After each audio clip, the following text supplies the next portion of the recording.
what goes on? Thank you for letting us be ourselves. So don't mind me if I repeat myself. These simple lines be good for your health. Keep them prime rhymes on the shelf.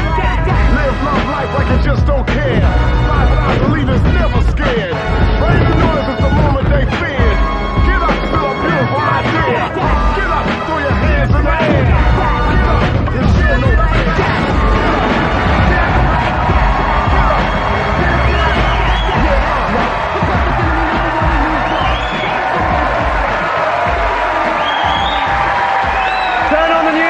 To America and get ready for season 2 of The Traitors. It's Friday, we're live, and it's time for the last leg. Tonight on the show, we kick off a second Trump presidency, find out whether TikTok is in the sin bin, and give some disability fashion a try. Plus, we'll be joined by comedian Kevin Bridges and social media star GK Barry on the show that always tackles the news head on.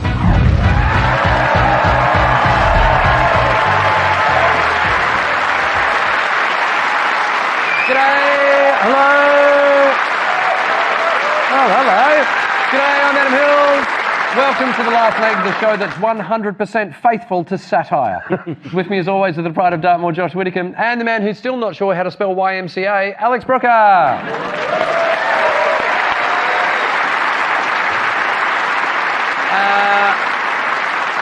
Now, welcome back. There's a lot for us to cover this week, but during the break, we all saw some devastating scenes on our televisions, and by that I mean Josh was on Strictly.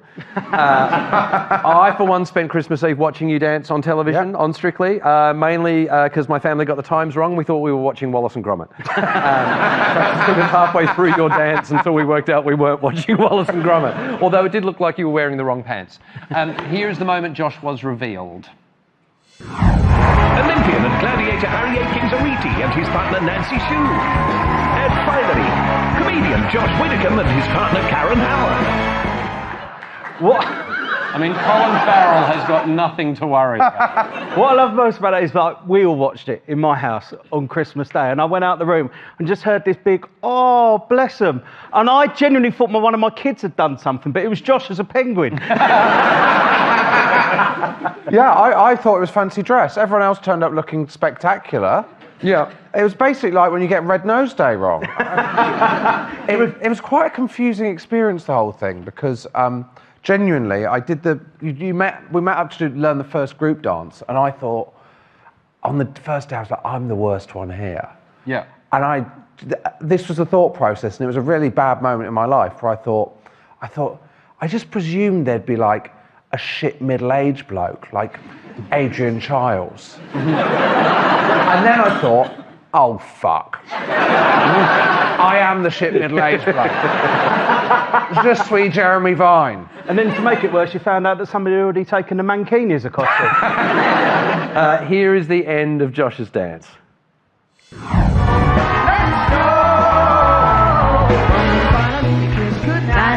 How I hate going out in the storm, but it finally holds me tight. On the way home I was warm,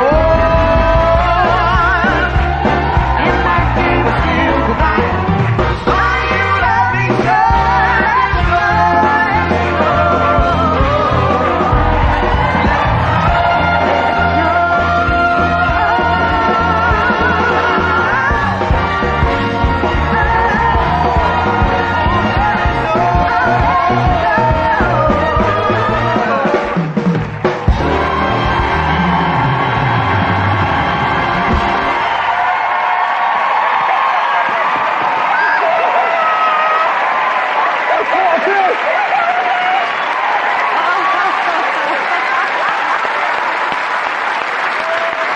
Well done, Josh.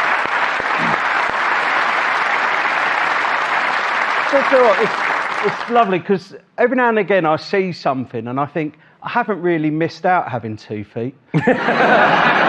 Genuinely, I genuinely thought you were absolutely brilliant. I'll be honest with you. There was a lot of talk in our house that you were robbed. We felt you should have won. Well, there we go. There we go. I can't possibly comment, but, you know. I was. Now, we are live tonight, of course, which means you can send us any questions you want to ask us about the news. Message us on Twitter and Instagram, and the hashtag #IsItOK, or via WhatsApp. The number's 07956 175 908, or you can scan the QR code on the screen.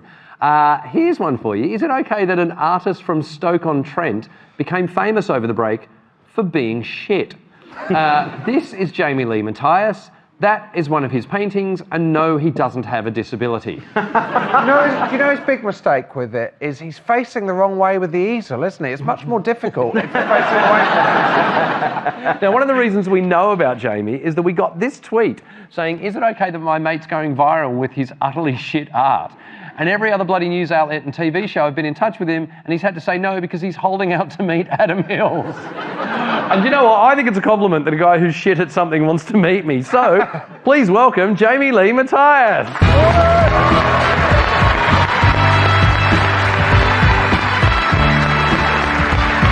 Welcome, sir. Firstly, have I pronounced your name correctly? It's Matthias. Matthias. Okay. So how did all this start? So my wife Kate has been giving me a bit of grief for my ability to paint for a number of years. Yeah. So I decided to paint a portrait of us on our wedding day and gift it to her as a gift. It went down terribly because... Wow. You know when the kids do a picture and you think that's not even good enough for the fridge? So, can I ask you a question about your wedding day? Did you wear matching shoes? I did on the day, yeah. I just can't help but feel how much better the film Titanic had been if that was the sort of drawing we'd done. So then how did all this take off? So she refused to put it up in the living room. Yeah, and you know what? Yeah. Rightly so. So I painted some more and said that let's see if anybody else would be interested, and we put it on the socials about 3 weeks ago, and it's gone absolutely crazy. Yeah. What's that one? That looks like John Ronson. And a friend who looks like Curly Watts. And you know what, every now and again, I see something which makes me think I haven't really missed out having great dexterity.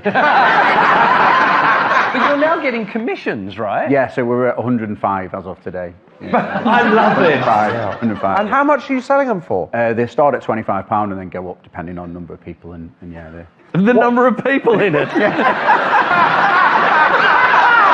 Oh, gosh! I'll tell you what, that is amazing. the Last Supper, you'd have made a fortune. Do you know the richest artist on the world? The guy that did Where's Wally? Because those Where's Wally ones cost a fucking bomb.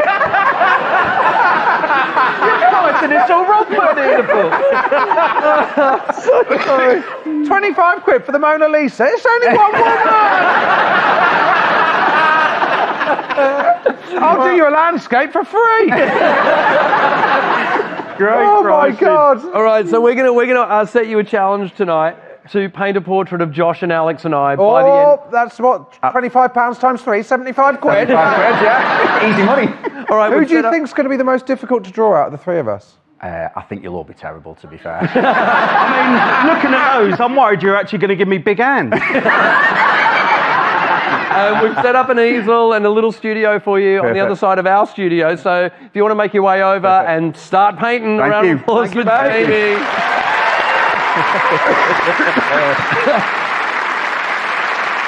Oh my God. All right. It's a shame for the best moment of the series to be 3 minutes into the first episode.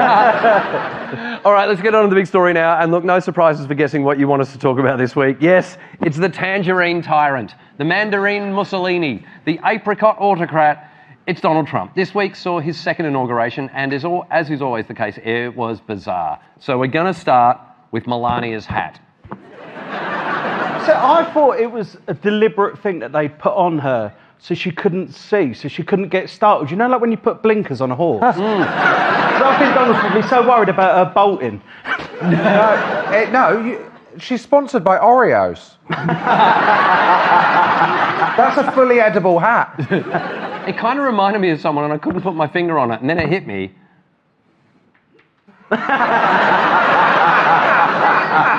And maybe just like Jim Carrey, she was thinking, somebody stop him. It did provide a comical TV moment when Trump tried to kiss her.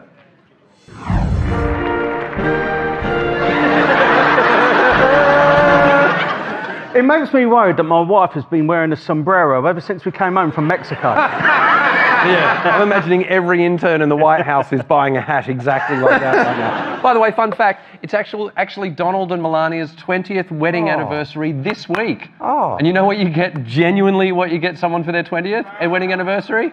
China. The rise of Donald Trump's son Barron continued, literally, as he received one of the biggest cheers of the event, as seen in this slightly awkward clip. I have a very tall son named Barron. Has anyone ever heard of him?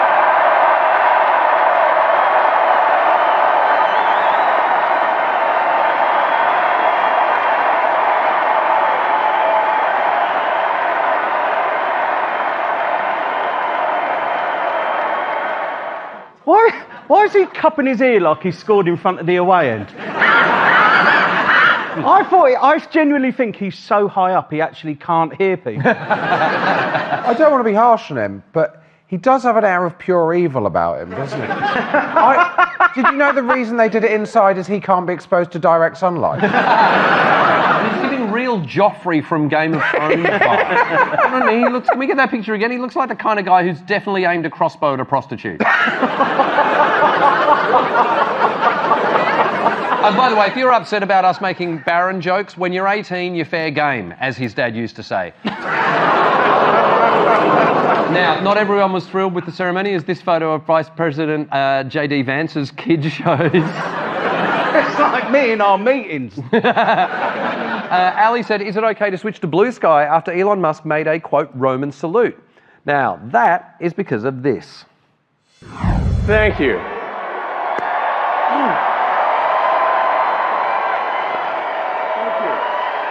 My heart goes out to you. Now, some people claim that was a Roman salute, or maybe that Musk was unaware of what he was doing. But when you consider that this is a guy who said the far-right AFD are Germany's only hope, who's obsessed with genetics, and whose own grandfather is said to have moved to South Africa because he agreed with the ideals of apartheid, you've got to say, if it honks like a goose and steps like a goose, it's probably goose-stepping. Lads? Yeah, I mean, a lot of the debate is whether or not it was deliberate or not. And I'll be honest with you, I mean, I don't know if it's a Stonewaller, but I've certainly seen him given. Do you know what I mean? I think his arm's in an unnatural position. I mean, once you put it out like that, I just think you're asking for trouble. Yeah. Musk was one of the big four tech bros who sat together, the other being Facebook's Mark Zuckerberg, Amazon's Jeffrey Bezos, and the CEO of Google, Sundar Pichai. See, when I see that picture, all I think is it would cost £150 to commission a painting of it. Can I just say, I'm not going to sit here and take the piss out of the heads of Facebook, Amazon and Google, because quite frankly, they've all got far more on me than what. And look, to give you an idea of how the basis of political power has shifted, Rupert Murdoch was also there, but he was at the table with Tom from MySpace. And for those wondering what life is like now that we've finally voted out the elite, 16 of Trump's appointees are members of the top 1/10,000th% of the world's richest people. But hey, no one's going to notice because he did a funny dance with a sword, as seen in this excruciating clip.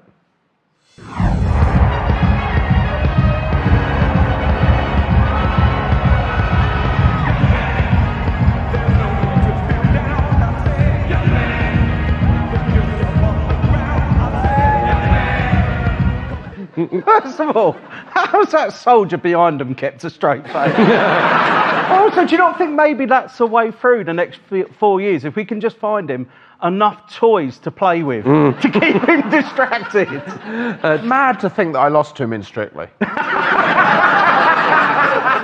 Trump later danced on stage with the village people, although the only original member is the police officer, presumably because Trump has deported all the other ones.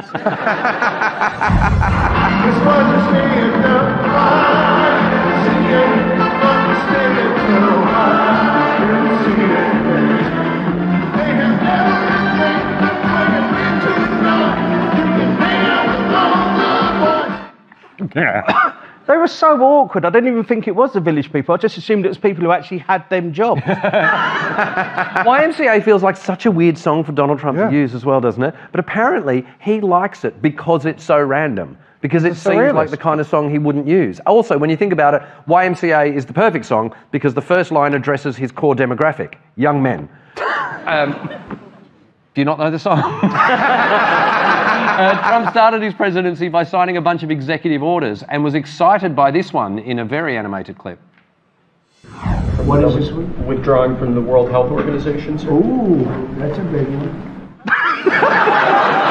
It's like, you know, like kids when they get Christmas presents. It's like, oh, is this my main executive order, or have I got others to come? What a joint Christmas and birthday executive order. It was a real countdown of Donald Trump's greatest hits, so let's do it that way. Coming in at hot at number 5 was leaving the Paris Climate Agreement. At number 4, he created a policy recognising only 2 genders. Straight in at number 3, he got rid of diversity, equity and inclusion departments in all government agencies. Up with a bullet at number 2, he officially withdrew the United States from the World Health Organization. And topping the charts at number 1, he issued pardons for over 1,500 people convicted of the January 6th raid on the Capitol that injured over 140 police officers and another who died the next day from his injuries. Jesus. It was a big first day. What were your favourites? First day. Well, obviously there was a lot of pardoning going on. Yep. I thought it was astonishing that he pardoned Greg Wallace. I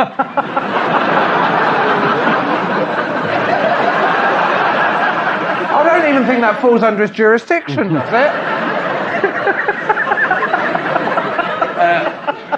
it? One detail to come out is that Trump has decreed that gender is determined at conception.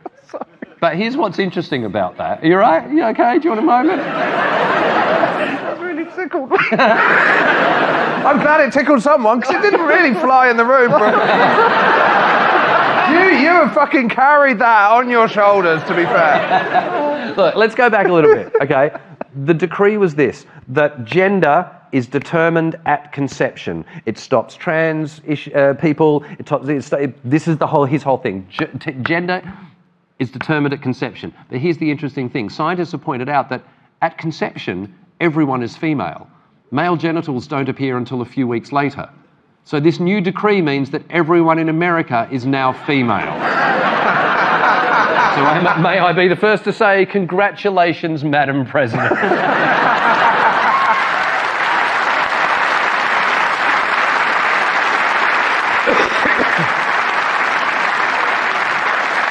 One of Donald Trump's other big announcements was that the Gulf of Mexico will now be called the Gulf of America. So the people who claim you can't change your gender are now saying that the Gulf of Mexico identifies as the Gulf of America. Hopefully Mexico's response will be, hey, my body of water, my choice. Look, the next 4 years are going to get weird. And it might be longer, because today a Republican congressman proposed a constitutional amendment that would allow Donald Trump to serve a 3rd term in office. Now, this seems crazy, but I will lay money this is going to happen. He's definitely going to try and run for a 3rd term. And I wonder if they may be introducing it today so that it can be passed before the midterms, where he might lose control of the House or Senate. And also, How much are you laying? Sorry? How much are you willing to lay? Like at least 3 of his portraits. Or maybe 4 portraits. Meanwhile, Donald Trump got in a spat with the Bishop of Washington this week, who asked him to show mercy to people in America who are genuinely scared right now. Trump criticised what was said from the pulpit, which is not surprising, because if there's one thing his incel base can relate to, it's bashing the bishop. Trump described the bishop as, quote, a radical left hardline Trump hater, all because she asked him to show mercy, which was pretty much Jesus's vibe. Like, we are 2 weeks away from Trump describing the Son of God as a sandal-wearing snowflake. One of the problems with the Trump presidency, and look, we saw this last time, the horrible race-baiting, hateful things he says in the White House have a tendency to trickle down. Already this week in Kentucky, the Ku Klux Klan have been handing out leaflets telling immigrants to go home. Once again, I think it's going to be up to all of us to resist the bullying, bigotry and bullshit that's going to come from the White House over the next 4 years. And maybe, just maybe, we can take a leaf from this Danish politician who this week responded to Trump's threat that America was going to take over Greenland in this impassioned clip. Listen very carefully. Greenland has been part of the Danish kingdom for 800 years. It's an integrated part of our country. It is not for sale. Let me put it in words you might understand. Mr. Trump, fuck off.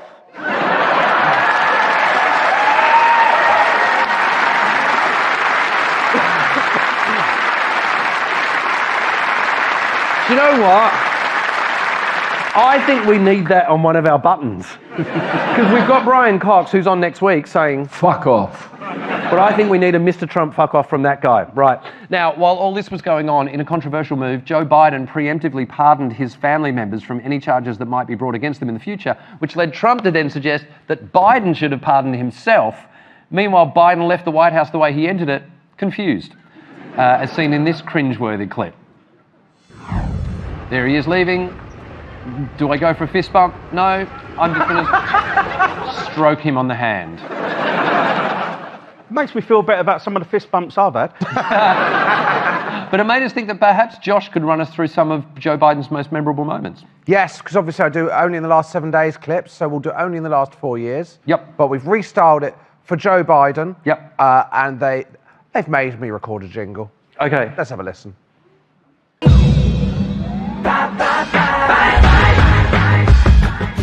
Bye, bye, bye, Biden. Ooh.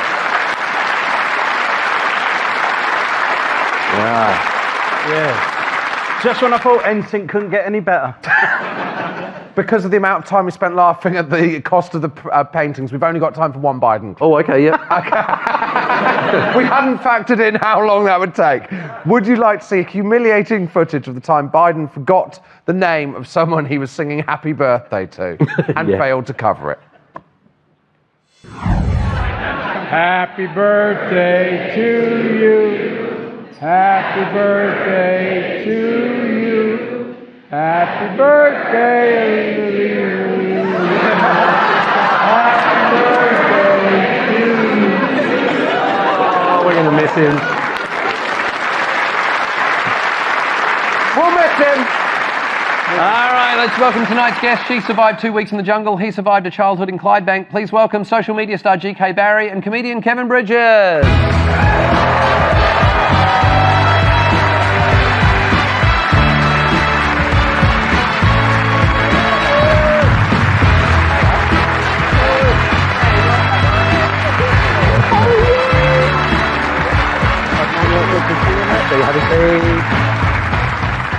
I mean, what a week.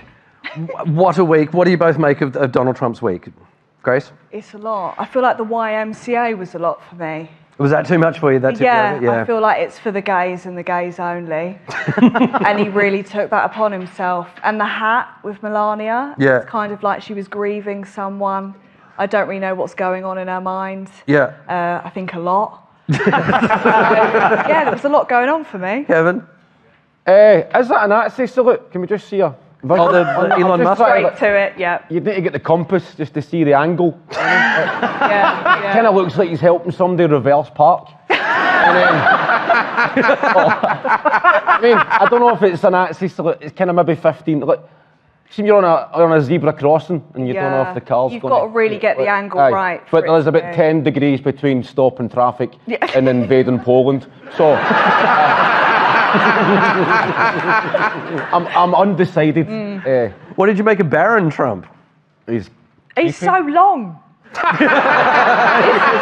He's like Gru. Have you watched Despicable Me? If you've got kids, you'll know what I'm on about. He's so like long and lanky. Yeah. Not disrespecting because I'm the same, but he's just, there's a lot going on with his limbs. Confident as well, wasn't he? Yeah. First day back in the White House and he's found Hunter Biden's coke stash. A bit much. I keep forgetting what we can say on this show. He's strange child. And also there was that thing that Donald Trump has now had a Diet Coke button put back in the Oval Office. He's not drinking Diet Coke. I've seen a lot of people drink Diet Coke, and he's not one of them. I think he thinks he's giving like Kate Moss. Remember the Diet He's Coke? not. Who was the Diet Coke guy? Remember the Too advert? young, sorry. Yeah. And he eats at McDonald's in it every day. Trump, Yeah. apparently. That was his diet. He has McDonald's every day. Apparently, I don't know. I've never see actually that. socialised with the dude, but apparently it's quite hard to negotiate like potential world war with a guy who's eating a Big Mac. Yeah.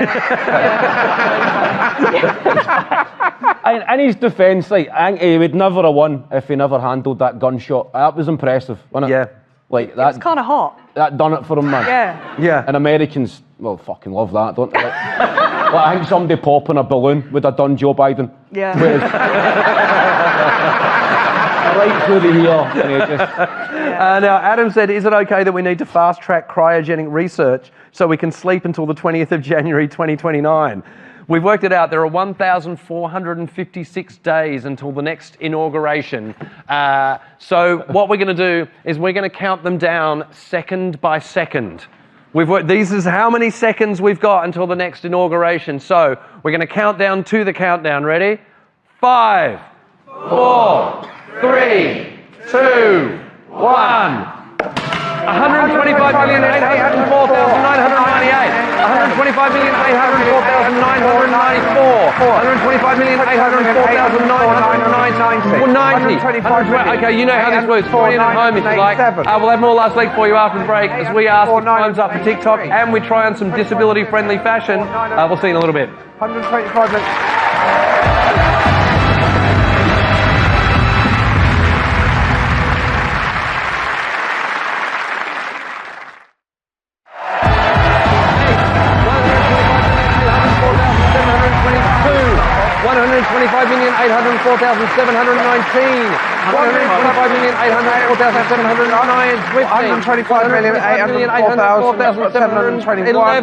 All right, I think you get the point. Welcome back to the last leg. We're joined by Kevin Bridges and GK Barry and the UK's shittest artist, Jamie. Official title. I mean, you know you're on. Oh, right. Jamie, it looked like he was smoking a split. Jamie is working on a portrait of all three of us, but prior to tonight, he did a portrait for each of you guys. I'm pissed off already. Can you show us your painting of Kevin, please?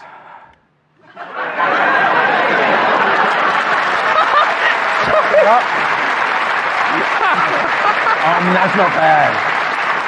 I think that looks like Gru. Yeah, you need to beat him up for I think that. they're about half. Insane. And this guy's abilities, I think he's.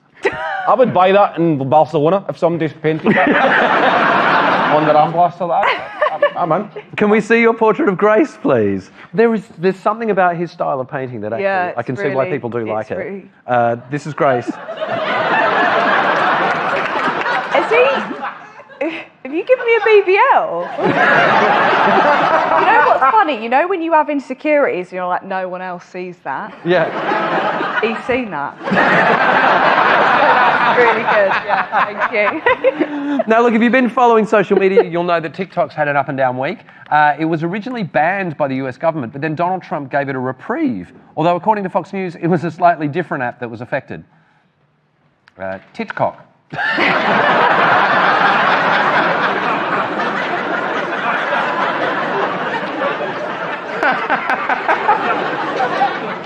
That was the longest laugh I've ever heard for it. That was longer than Alex gave the Greg Wallace joke. TikTok released a statement thanking President Trump, which isn't a shock because their CEO was at his inauguration.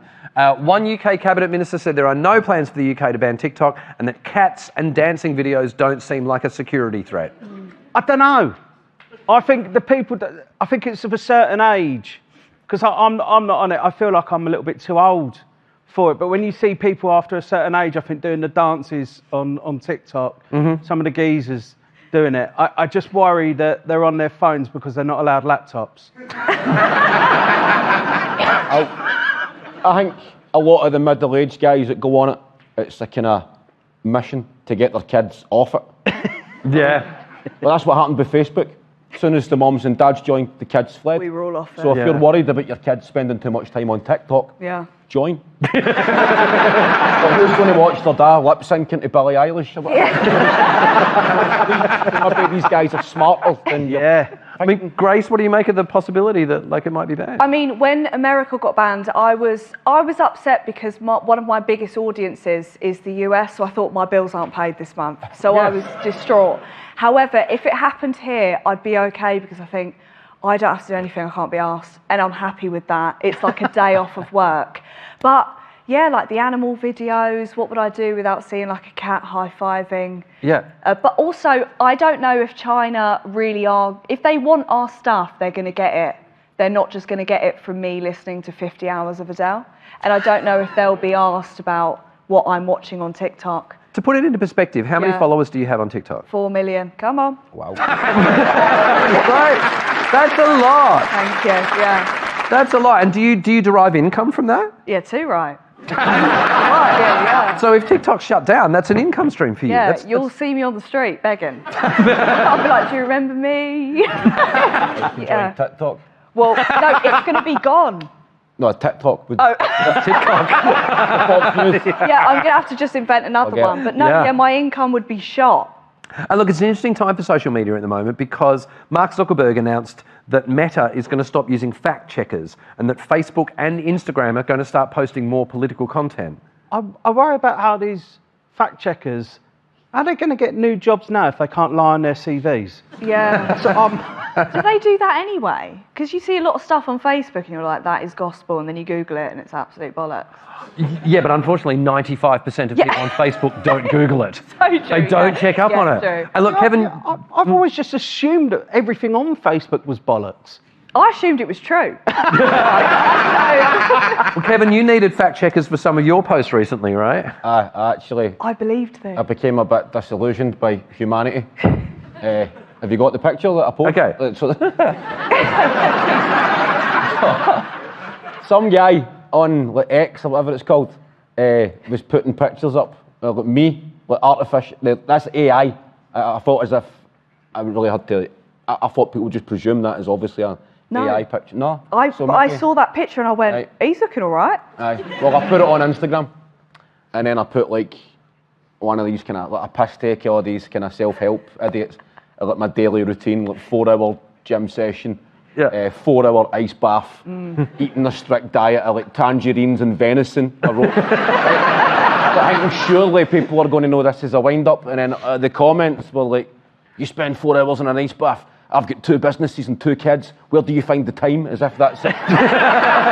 Mate, is that the only thing stopping you spending 4 hours in an ice bath? Then I got tangerines, very high in sugar. And you're like, fuck, what the fuck is wrong with you? And then people start going, what about your man boobs, mate? Look at the size of your tits. And then I started getting offended. Right?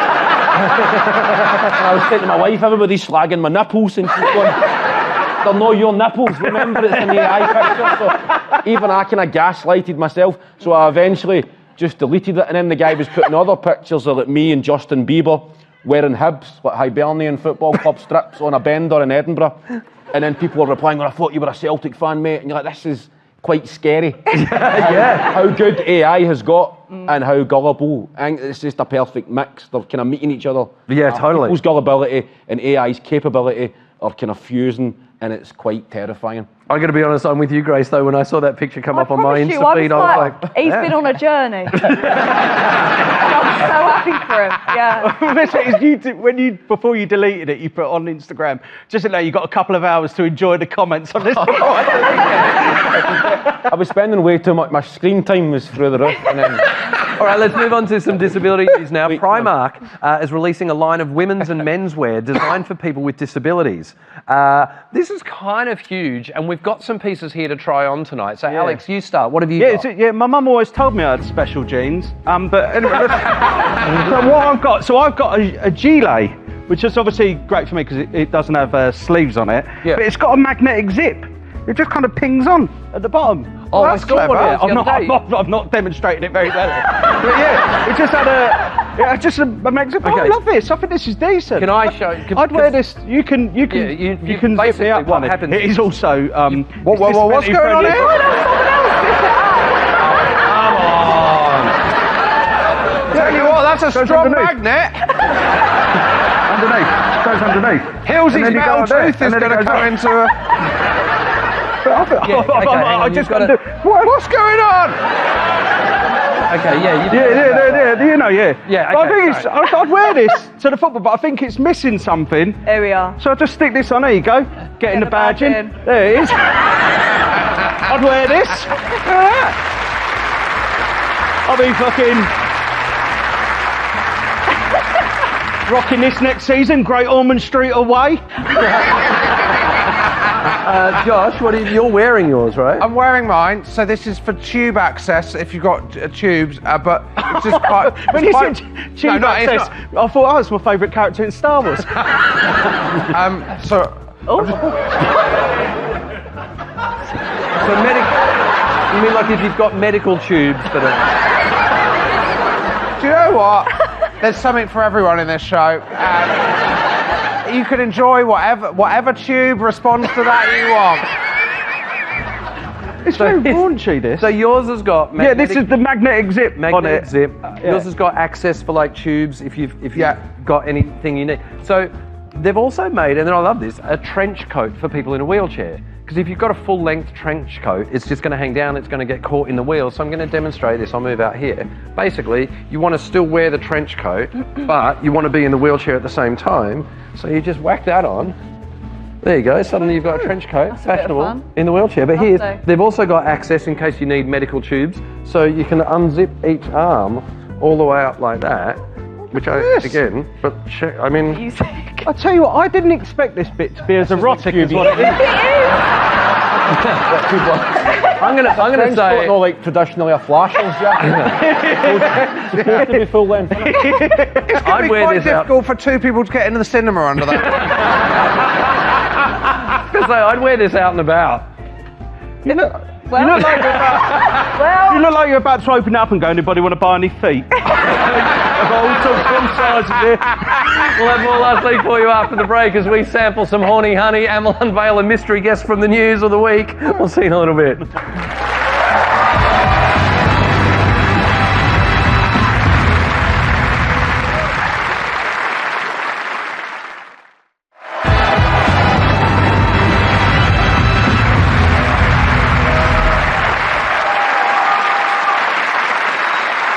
Welcome back to Last Leg. We're joined by Kevin Bridges and GK Barry. In international news this week, honey laced with potentially lethal doses of Viagra is being seized in record quantities across France, apparently. Customs officials on Monday warned they had noticed a huge surge in the illegal import of banned love honey, which is being sold online and in corner shops for recreational purposes. Wow. I tell you what, that's an episode of Winnie the Pooh I'd like to see. First one where he was happy. It's good it's in France, isn't it? Even their cocks are on strike. I read this article and it said one of the side effects is it may cause you to lose penis tissue. This is I know that's a side effect you're going to take serious, isn't it? Like, may cause drowsiness. I don't want to be the guy on the front page of the Daily Star like, honey, I shrunk my cock. I actually read the whole article. I know a lot about this particular honey, just for research purposes. I mean, there was no interest in buying some, but it would be. It was the phrase potentially lethal dose of Viagra. Like a dose. How much do you need? I feel like it's quite funny imagining being like, let's go on a family holiday to France, like south of France, and you get there and everyone's got a rock on. I feel like maybe that could be quite good for tourism. Like a fatal rock. A fatal death, rock. like death by hard on. What a way to go. What a way! Yeah. What a way to go, man. Is that an erection or rigor mortis? Imagine if you've got a cold and you've been taking it. So, I'll be honest with you, I don't think we need it round here with this guy. I need love. This is all the love honey we need. Nature's Viagra, these shoulders. Meanwhile, scientists in Japan have devised a robotic exoskeleton that moves a piano player's fingers at great speed to improve their dexterity. If those scientists get together with the manufacturers of the French honey, that's one heck of a weekend.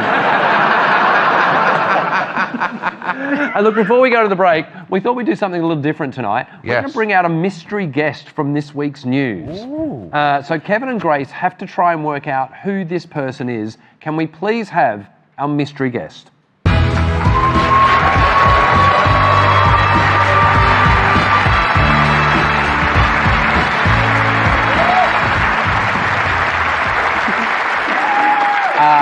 Imagine if that had been Donald Trump. Imagine if that had been a bloke with a massive erection. Hello, everyone. Sorry. Right, so she has been in the news. Yep. BBC News, Daily Express, The Metro, The Guardian, The Independent, ITV, Gloucestershire Live, Bristol Live, Yahoo News. Jesus. Yeah. And this is because an unusual item this week came into her possession. Mm-hmm. Can we have the options, please? Oh. So, she is a cleaner in a hotel and has been sacked after stealing Jason Manford's nose hair trimmer. The headline was, "Hair today, gone tomorrow." The second option, she went to the co-op and bought a banana that was in the shape of Keir Starmer. The headline in every paper was, "It's Keir Banana." Or option 3, she found a really, really round egg. Headline, "No yolk." Right. Right. Right. What are you thinking? We need you to mull that over, have a think know about if what it is. Jason would be a nose trimmer guy. He looks Turkish barber. He'll get the cotton buds up. Starmer, banana. I feel like I can't imagine Keir Starmer as a banana. And also I feel like it rhymes too well. So that's too obvious. just done there for Yeah, finesse. that was a last minute thought there from Egg. the team. I think big round egg. I see you carrying an egg. You think... All right. We'll find out which story Alison Oh is my connected God, it's to so after tense. the break, and we'll have a musical tribute to the next 4 years of Donald Trump as president. See you in a little bit.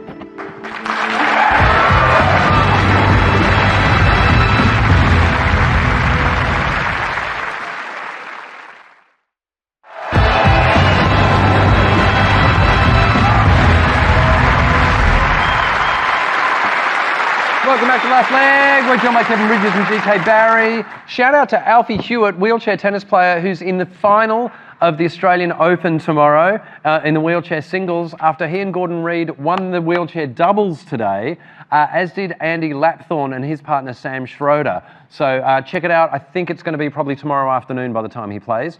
Now, before the break, we challenged Grace and Kevin to work out how this person was connected to the news. Alison, can you please reveal the correct answer? What's in the box? I found a round egg.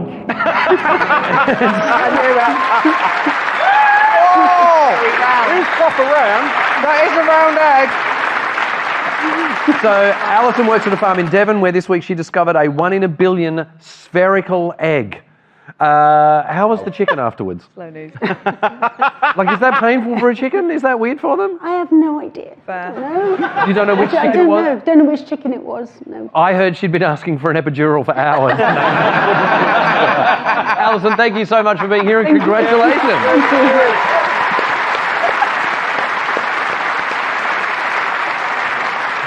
Now, earlier in the show, we asked Jamie, who's become famous for his shit art, to draw the three, or shart, to draw an image of the three of us. Jamie, can you please come out and show us the artwork that you've drawn? So this is your image of Josh, Alex, and I on set on The Last Leg. Oh! Oh, like it's real. Turn around a little bit more. It's really good. I love that. Oh, that's quite good, actually.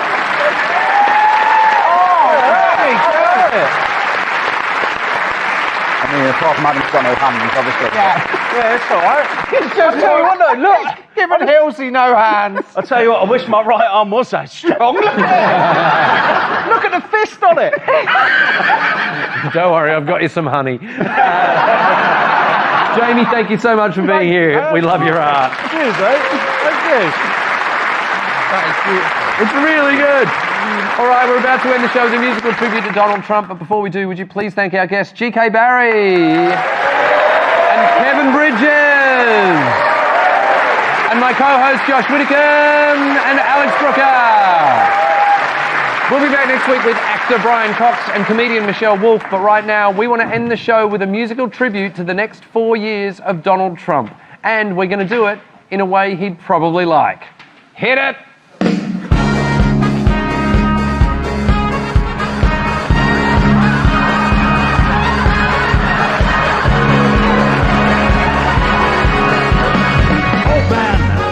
So you had to step down, I said, oh man. Pick yourself off the ground, I said, oh man. So you're right back in town, and now we all feel unhappy. Barron, with a shiny new suit, I said, Elon. With a Nazi salute, I said, Bezos. Yeah,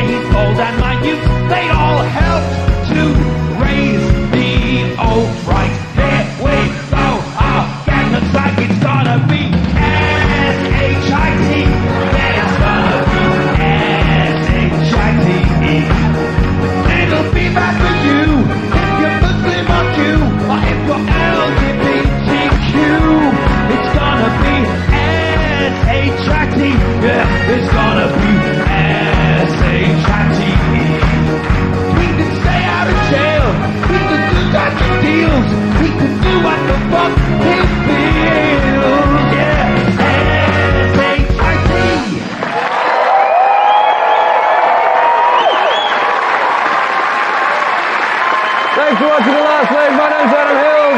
We'll see you next week for the next leg. Good night.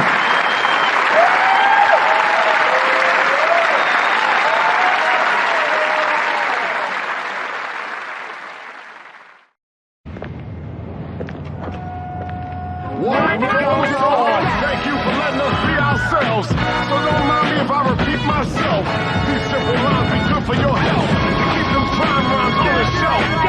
Live love life like you just don't care. 5,000 leaders never scared. Raise the noise, it's the moment they fear. Get up, feel a beautiful idea. Get up, throw your hands in the air. Get up, you should know that.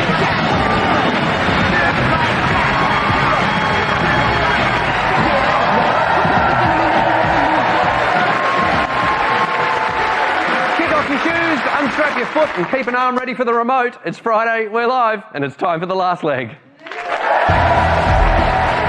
Tonight on the show, we unwrap Donald Trump's first 12 days, reveal the Chancellor's plan for growth, and uncover a famous namesake. Plus, we'll be joined by actor Brian Cox and comedian Michelle Wolf on the show that always exposes the news.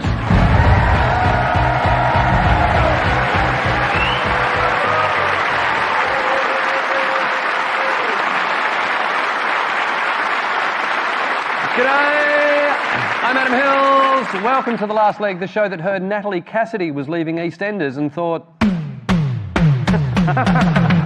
With me as always are the pride of Dartmoor, Josh Whittingham, and the man who thought Chinese New Year was when you order Kung Pao chicken and stay up to watch the fireworks, Alex Brooker.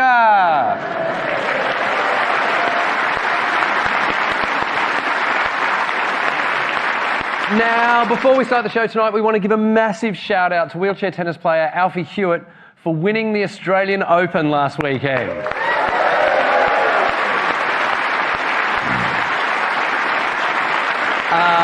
Congratulations, Alfie. Won the doubles as well with Gordon Reid. Also, coincidentally, Abby Breakwell is in the audience tonight, a Paralympic wheelchair tennis player. Lovely to have you in as well.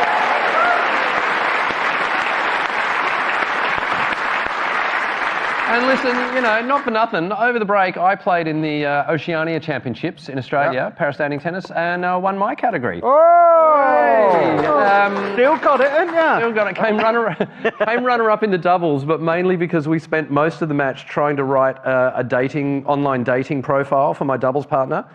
Yeah. So he was born with no arm below the elbow on the left-hand side. Yeah. And so...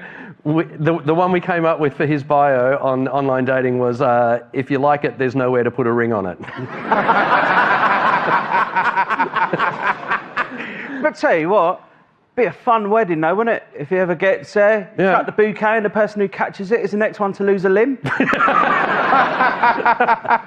And look, as is always the way when you're surrounded by people with disabilities, there's always someone who comes up with a vaguely inappropriate joke. At this particular tournament, it was a short-statured player called Kai who insisted that I make this film clip with him.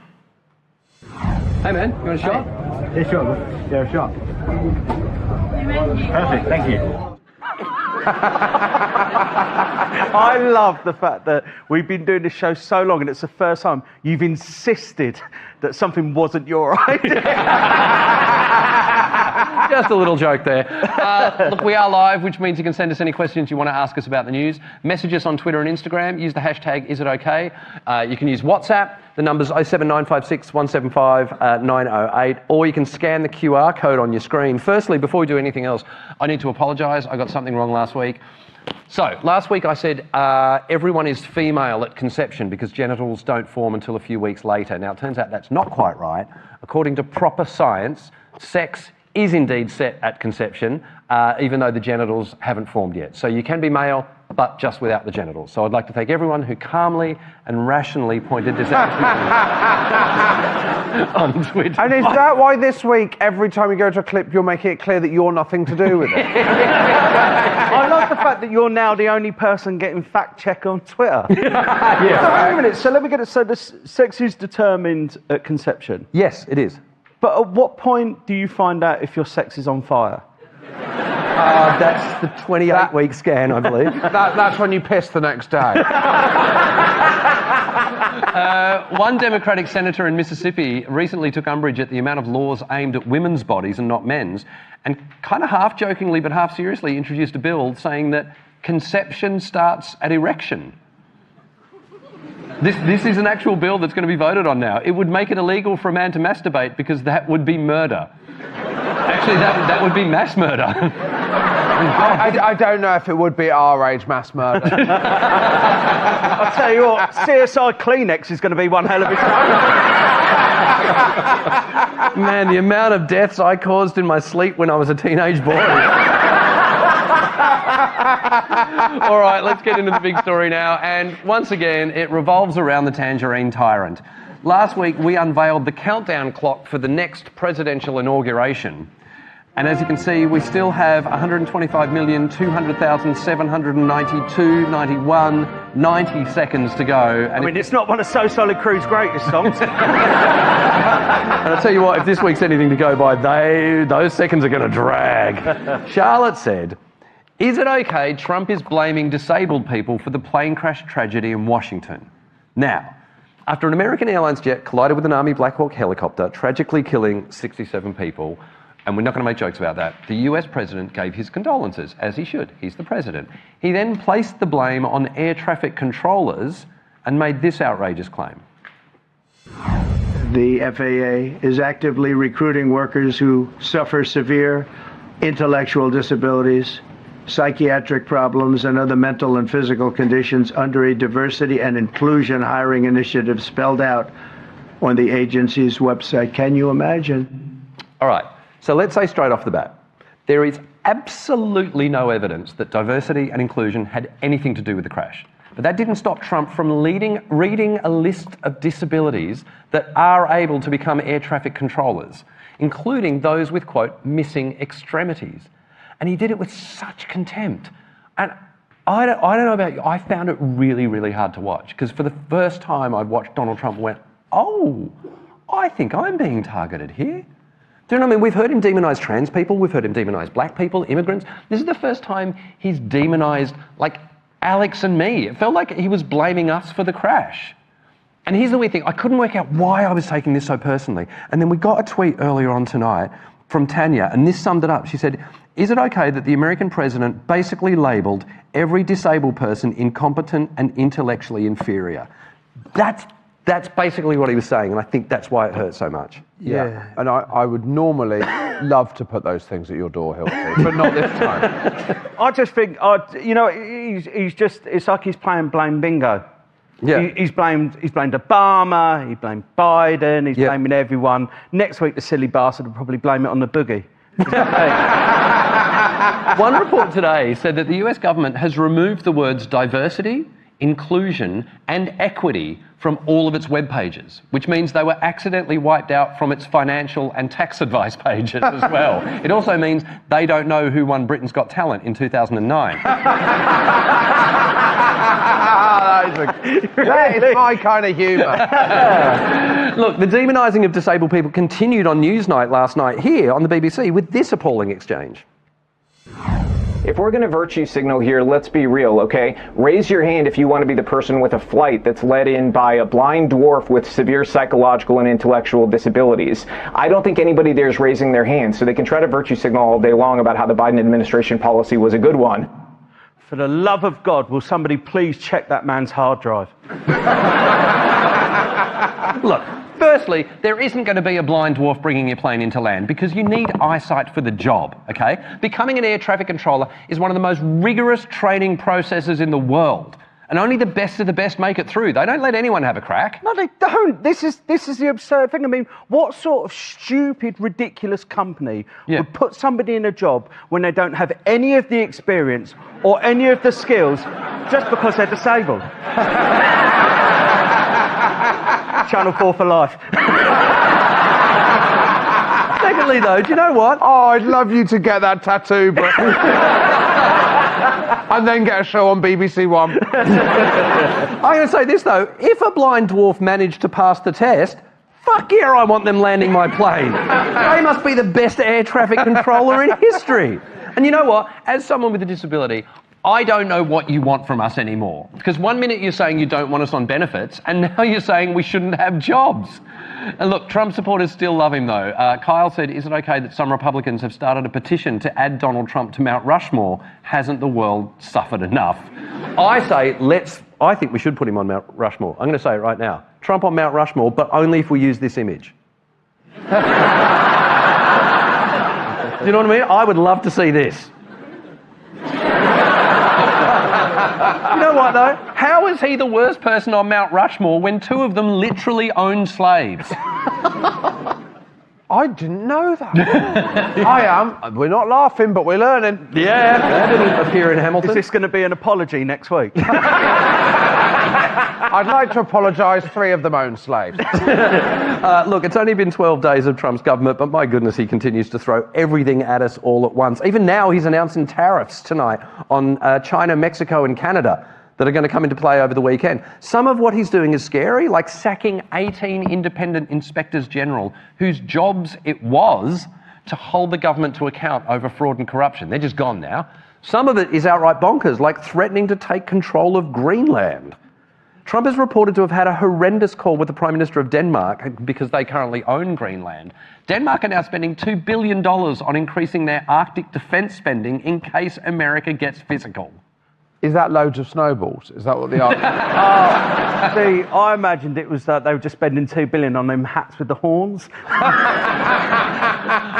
It may come down to like Denmark versus America. I know which side I'm on. I reckon it should be a one-on-one fight between Donald Trump and Sandy Toksvig. My money's on Toksvig if that happens. Trump claims he wants Greenland for America's security, but it might also be because Greenland has a lot of natural resources that can be mined for energy. Plus, if the ice caps melt, there might be trade routes opening up in the Arctic Circle. And look, the rest of the world's worried about the effects of rising sea levels for their children. Not Trump. He's got Barron. He's massive. And apparently, countries buying land from other countries isn't a new thing either. America bought Florida from Spain, Alaska from Russia, and Louisiana from France. And apparently, how's this? America was going to buy Greenland in 1917. They expressed interest, but under an obscure deal of the time, turns out Britain has first dibs. It's not. It's not obscure. The law of claiming stuff is what society's built on. It goes back right to the start of man, where in the Garden of Eden, Eve saw that apple and went shotgun. I don't understand how this story is who's going to get it, America or are Denmark going to keep it. Let's fucking go for it ourselves. We are struggling financially. It's full of oil, and we've got a government that clearly doesn't give a shit about the environment. We've seen that. Yeah. This is our... Next week's main story should be Britain buys Greenland. Also, they're calling it Greenland, and it's full of snow. That already sounds like estate agent speak. Wait till you hear about Iceland. And look, as an Australian, I'm not sure British people have the right to criticise anyone for taking ownership of an island on the other side of the planet. Falklands. By the way, if you want some fun facts about Greenland, it has a population of 57,000 people. It has 2 banks, 2 sets of traffic lights, and more boats than cars. And their flag looks like this, which kind of looks like a Pokemon ball. When you're doing the flag of Greenland, yeah, shall we go red and white? Surely you'd go green. Right? One final fact, one poll showed only 6% of Greenlanders would be happy to be taken over by the USA. 9% were undecided, which means the other 85% agree with this Danish politician we featured last week, who so eloquently said, Mr. Trump, fuck off. Can I just say, ever since you had to apologise for getting a fact wrong, I've never known you to have more facts in your script. Well, we have taken the like liberty... being on QI! We have rewritten the Greenland National Anthem, by the way. We're going to perform it for you at the end of the show. Meanwhile, the confirmation hearings for Trump's Secretary of Health took place this week. Robert F. Kennedy Jr., this guy, took the stand. Yes, the man who spoke at an anti-vax rally during COVID and was originally pro-choice said on Wednesday that his own children were actually vaccinated and that every abortion is a tragedy. Those are some pretty amazing backflips just to stay in Donald Trump's good books. I mean, a Kennedy hasn't had his head turned this much since Well, you know the end of that sentence. One of the biggest. And I'd like to apologise for last week's. One of the biggest moments of the week was the first official press briefing of the new administration, headed up by this woman. That is Caroline Levitt, or Leavitt. Caroline Leavitt sounds like someone trying to stop a fight in a pub. My friend Rachel, he's not worth it. Rachel Levitt is Rachel Levitt. She's got an assistant who's absolutely the opposite. He's called Dave. Come on then. Caroline Levitt is the youngest press secretary ever at the age of 27. She began her tenure by saying that press credentials will now be granted to podcasters, TikTokers, and influencers. Yes, I'm in. Question from Josh Widdicombe. Yes, Donald Trump is a bad parent. You're correct. Question from Stephen Bartlett. No, he's never tried Huel. It's going to be a great question. She also put the so-called legacy media on notice by saying the new administration will not tolerate untruths in the media. But then she said this. Doge and OMB also found that there was about to be 50 million taxpayer dollars that went out the door to fund condoms in Gaza. That is a preposterous waste of taxpayer money. Agreed. It's also bullshit. It's not true. Elon Musk amplified the claims on Twitter, saying that the condom expenditure was the tip of the iceberg. Of course he doesn't want to spend on condoms. He's got 12 kids. Also, with condoms, do not just put it on the tip of the iceberg. just some public service. You need to cover the whole of the iceberg. Just education with Josh Widdicombe. We don't want to have to apologise next week about the tip of the iceberg. But isn't 2/3 of the iceberg below the surface? I've got it on the iceberg.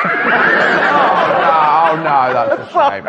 Look, once again, there is absolutely no evidence anywhere that $50 million worth of condoms was about to be sent to Gaza. But none of this stopped Fox News whipping up a frenzy as one commentator made what seemed to be a preposterous claim. Are they worried about safe sex? Because you know what they're doing with the condoms? No. They're making condom bombs. That's right. Hamas floats these things up with bomb-making materials and then kaboom. Booby-trapped condom. Look it up. It's a dual-use technology. Thank God they got rid of that. How's he got through that without saying the word com-bombs? Look, I'll be honest, this sounds ridiculous, but I've had a look into it this week, and I found one article in one publication 7 years ago that said Hamas were using condoms as floating explosive devices. Now, maybe they got IEDs mixed up with IUDs, but maybe it's true. And look, if I've learned anything tonight, it's not to believe what I read online. So let's do some science. Let's see if you can inflate condoms and use them to deliver stuff. Right, I'm going to chuck a couple over to you guys. Okay. Our TV career's taken a weird turn, hasn't it? Yeah, let's... So you want us to... What are we doing with these condoms? We're going to inflate them. Thank God for that. I didn't want to have to do an iceberg demonstration, I'll be honest with you. He always opens a packet for me. Imagine the...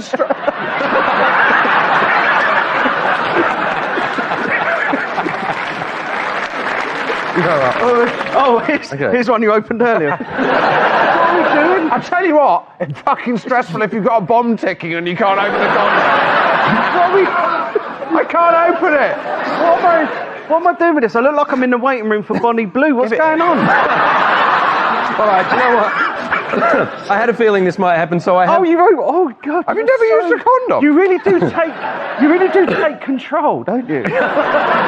Here's one I prepared earlier. Oh, wow. So here's what I'm going to do. I'm going to take it over here. I've put... fucking condom behind. Oh, my God.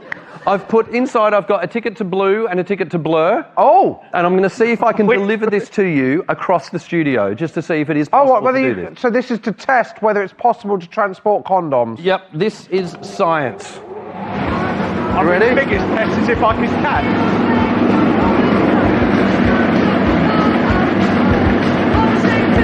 Yes! Oh! It worked! Amazing! Science, everybody!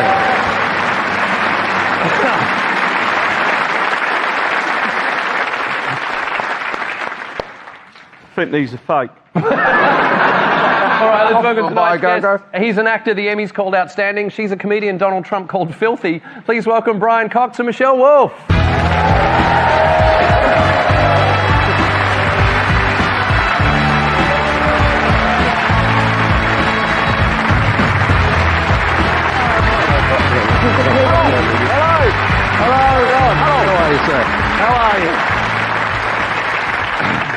All right, I might be scared of where this is going to go. What are your thoughts on Donald Trump so far, Brian?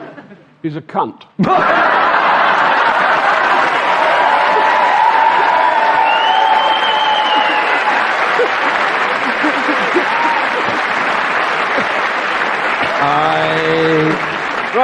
I apologise. Apologies, guys. Not wait until next week to apologise for that one. Michelle. They told me that was the one word I wasn't allowed to say. And I'm so glad you said it. Well, they never told me not to say it. I would have been happy not to say it, but if somebody doesn't call him a cunt, then we're deeply lost. I have to apologise again. Let's just assume I'm apologising for all of these. Are you not worried about being accosted by Trump fans? Me? Yeah. I'm not going back to America. For that very reason. No, I mean, God, they're all idiots anyway. Michelle, I mean, you've felt the ire of Trump fans because this is quite a claim to fame. You performed at the 2018 Correspondents' Dinner when Donald Trump was president. Yes. How did that go? I mean, I loved it. I had a great time. A lot of people did not love it, and they did not have a great time. And Donald Trump didn't turn up. Donald Trump didn't go, no. And we've got a clip of that infamous night. Of course, Trump isn't here, if you haven't noticed. He's not here. And I know I would drag him here myself, but it turns out the President of the United States is the one pussy you're not allowed to grab.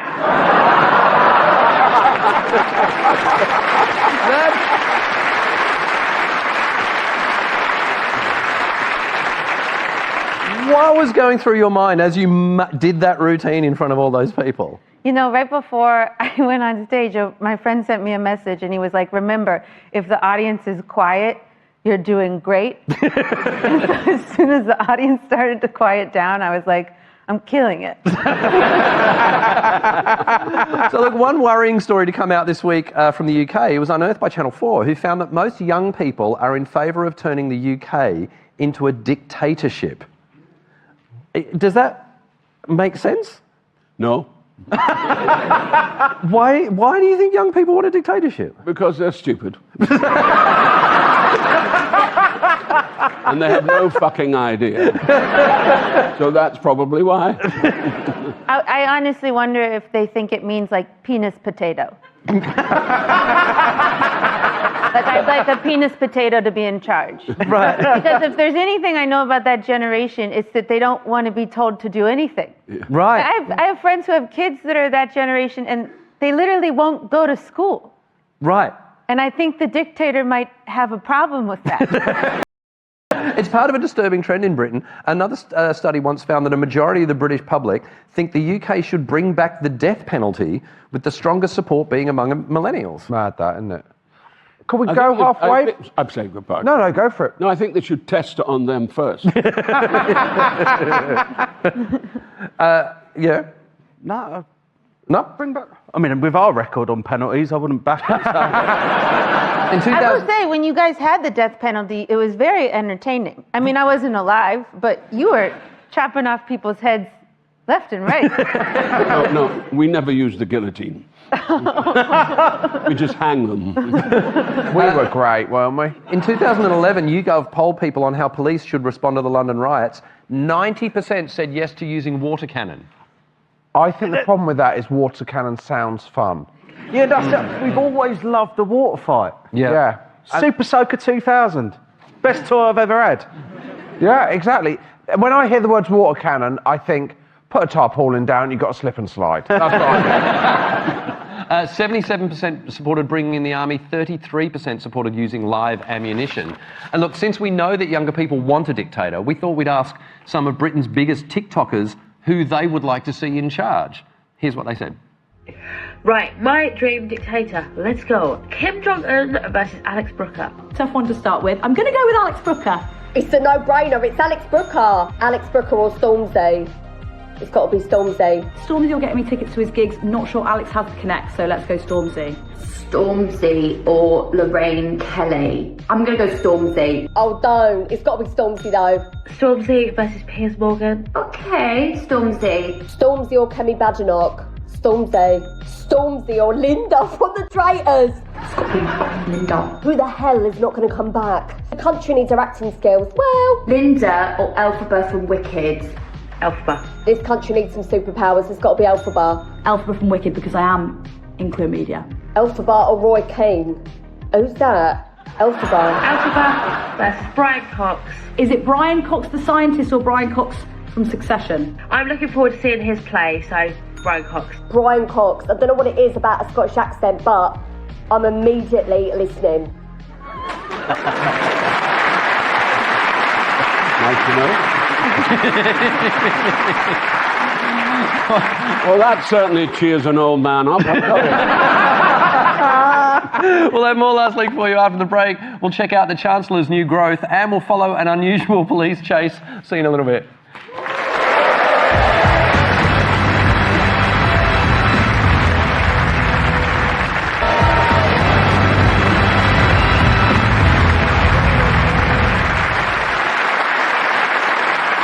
Welcome back to Last Leg. We're joined by Michelle Wolf and Brian Cox. A few people have commented on what you said about Donald Trump, including Denise, who said, I take exception to Brian Cox calling Trump a C-word because they're useful and Trump's not. I apologise.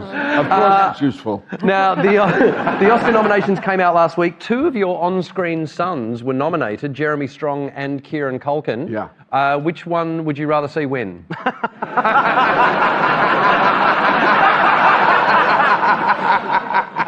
That's a very unfair question. Look, I love both those boys. I really do. You know, I know there's all this stuff about me and Jeremy, but it's all bollocks anyway. You know. But and Kieran has developed incredibly as an actor. I mean, he's wonderful in this new film. I, of course, didn't see The Apprentice because I wouldn't watch anything that was about that cunt I mentioned earlier. There's another. That's the third apology. You broke. Can I apologise to the I'm sorry audience?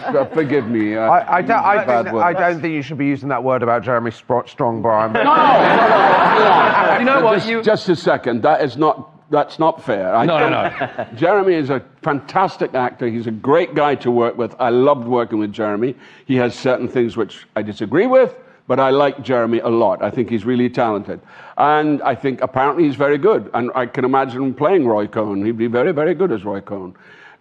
Kieran, I've worked with for 5-6 years, and I just seen him grow as an actor. And I think he's become very considerable as an actor. So I'm...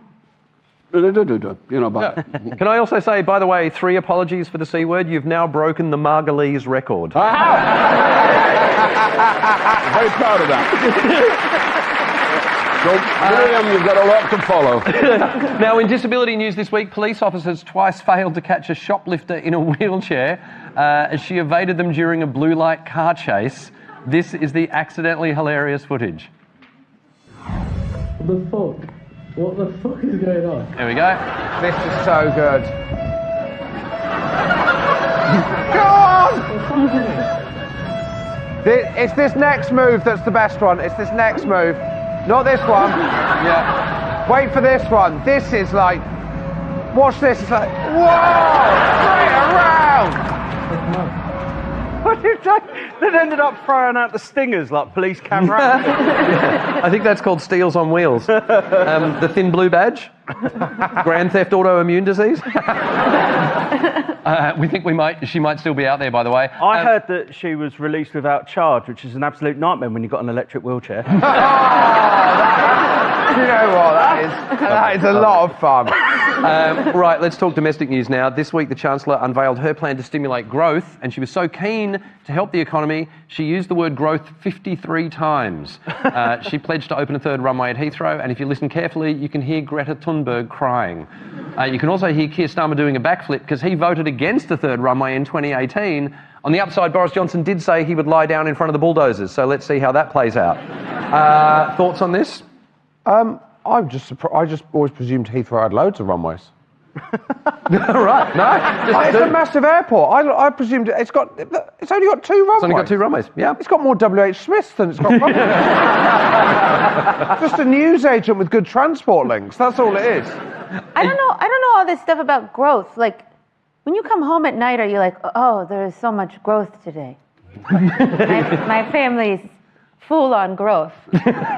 Yeah, I just want a full fridge, right? Yeah. The Chancellor also pledged to create a Silicon Valley between Oxford and Cambridge. Not entirely sure how that's going to plan out, but there are rumours she's going to bring back Ask Jeeves. She was criticised for focusing her plans down south, and I think she missed a massive opportunity too. I mean, why not open an AI hub in Newcastle and call it YI? What are your thoughts? You were the voice of Labor in the 70s, were you? I was. Yeah, what are your thoughts on the Labor Party these days? Well, it's a hard one. I mean, I'm a socialist, so I want certain things to improve. I think that what's he called again? Starmer. I think. I'm sorry, names go. I think Starmer, if he was clever, he could be a Clement Attlee. Right. He could be. But I'm not sure he is.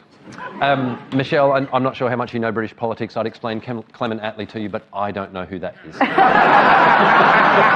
Clement Attlee is arguably the best Prime Minister we ever had. Ooh, arguably. Okay. Because people forget that, the kudos went to Churchill, but actually during the war, it was Clement Attlee who ran the country and did a great job, a fantastic job. And Churchill his government did the war. started the NHS. Yes. Right. Yeah. He did, and he started, he nationalised and everything. He was great. He was a wonderful man. Do you follow British politics much, Michelle? Enough. I really like that you guys, it's not every 4 years. You know, you could be prime minister for 3 days.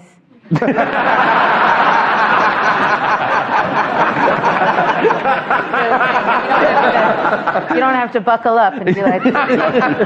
Rachel Reeves did appease the North this week by announcing a massive upgrade to Manchester United's home stadium, Old Trafford. I think the way they're playing at the moment, most Man United fans would be happy if they decreased it. And now, careful. Sorry, it was a weird week for Dan.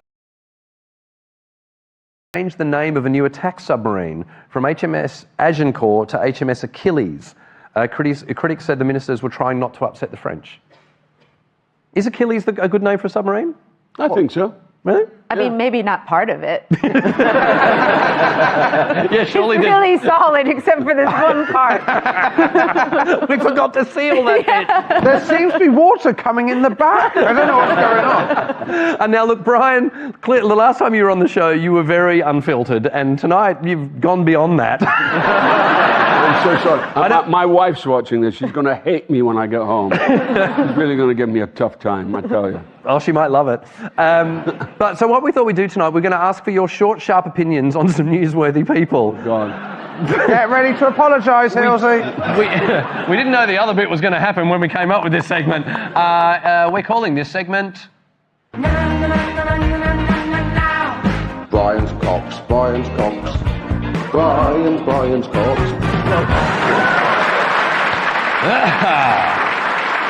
So uncomfortable.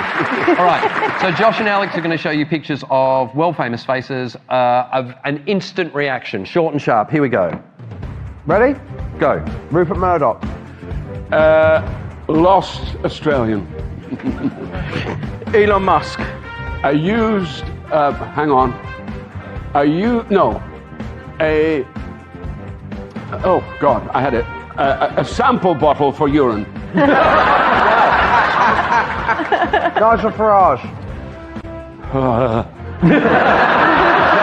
That can be an answer. Yeah, well, it is one. Yeah. I don't even want to... Like, someone's put Thierry Henry in there. I don't know why they've done that, the dicks. Good footballer. Yeah, great player. God. Brian Cox. Nice man. Boris Johnson. An idiot. Adam Hills.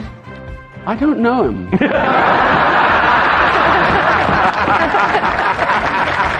We'll have more last week for you after the break as we meet a famous namesake and we'll celebrate 10 years of...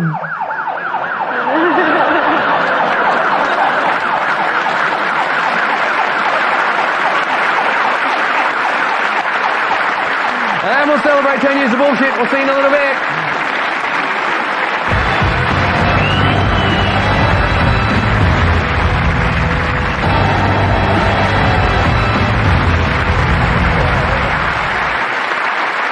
Welcome back to Last Leg. We're joined by Michelle Wolf and Brian Cox. And now, it's a special night here on The Last Leg. Some people have marked 5 years of Brexit or 5 years of the Taylor Swift documentary Miss Americana today. We are celebrating the 10th anniversary of our bullshit button. Wow. It was on this day 10 years ago it was first used. It was suggested by Alistair Campbell for when Alex interviewed Nick Clegg, who was Deputy Prime Minister at the time. Here is the first time it was ever used. I want to guarantee from you, right here, right now, no bullshit. Okay? Because if I smell a hint of it, bullshit. That's a bullshit. And look, since the 10th anniversary is tin, we've had a tin bullshit button made up just for tonight. Oh. Bullshit. Oh. But don't worry, Brian, we've still got yours from the last time you were here as well. Fuck off. Sorry, we get to make a new button now.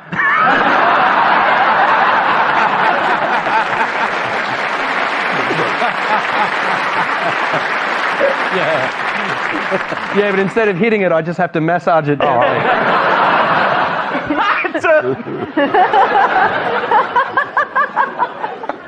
You've got a dirty mind. Better than I know that I don't. All right, let's jump into some smaller stories now. There were fears this week that Russian drones were targeting UK nuclear submarines. There was unusual underwater noises being detected. The noises are now believed to have come from a farting whale. Are we sure that a sailor just didn't blame it on a whale? Is that why whales are so big? Is it trapped wind? And when they fart, they actually get much smaller and they just sink. Having to move on to gluten-free plankton. I just feel, it's very embarrassing for the whale. He's got to be like, I'm not the only one doing this. In other news, the CEO of Iceland, the store, not the country, suggested this week that criminals could be shipped off to work in their shops rather than spend time in prison. Is this a good idea, criminals working in Iceland? Well, I think they don't want to pay people. They want to pay workers, so they're going to have criminals. Yeah. It's the other workers where you're going, yeah, on my name badge, can I have in brackets, I'm not a murderer? I feel sorry for all you lot, because, in 20 years' time, that means Iceland's in-store cricket team is going to kick your asses. Because you shipped them, that's what, anyway. What kind of store is Iceland? Do you know what? It's like a frozen food supermarket. Oh, okay. Yeah. I know, that sounds weird now, doesn't it? 'Cause they don't just really... frozen... Is it just frozen food? I don't know if it's just frozen Loads food. of mums go there. Their slogan is Mum's gone to Iceland, which feels quite mad these days. You can't send a dad. No, you can't send a dad to Iceland nonsense. unless he's committed murder and then he can work there. It actually honestly sounds like moms might go to, pick up a criminal. Meanwhile, this week, a 66-million-year-old piece of fossilised vomit dating back to the time of the dinosaurs has been discovered in Denmark. There it is. That's got to be bollocks, isn't it? Are we sure it's like an archaeologist just hasn't blamed it on someone? Just going, are you sure this was from a dinosaur? Because it smells a lot like Sambuca. And I'm not sure that was around. They've got 6 cans of prehistoric Stella. Also, are you sure it's not Trump's? Is it? That would make a different version of Jurassic Park if they kind of cloned the dinosaurs from vomit. Looking over at a T-Rex holding another T-Rex's hair back going, clever girl. Yeah, but the T-Rex couldn't because their hands are so small. Right, man, there's no need to be triggering about it. I told you I drank too much at that rap party. Don't bring it up. Now, last week we brought on a mystery person from the news at this part of the show, and we asked our guests to try to identify them. So we're going to do it again this week. So can we please bring out tonight's mystery guest?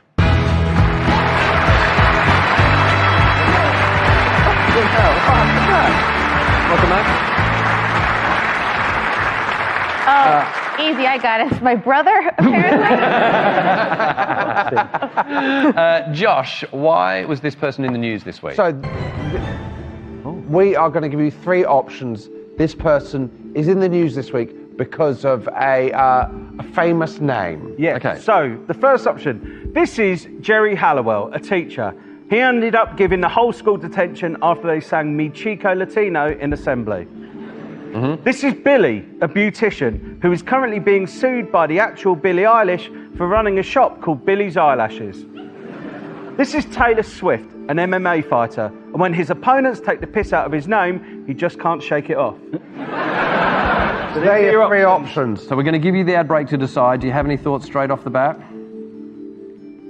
I don't think Billie Eilish would sue anybody. No, it would feel like an odd decision to sue a very young man's beautician shop, wouldn't it? What was Jerry Halliwell again? He's a teacher, and the school kids sung Mi Chico Latino at him.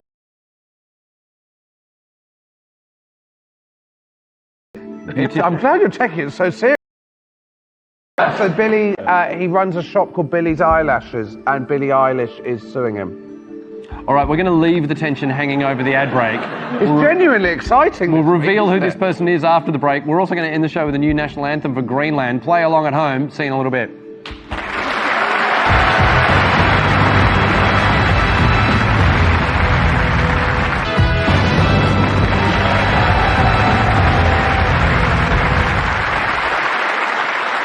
Welcome back to Left Leg. We're joined by Michelle Wolf and Brian Cox.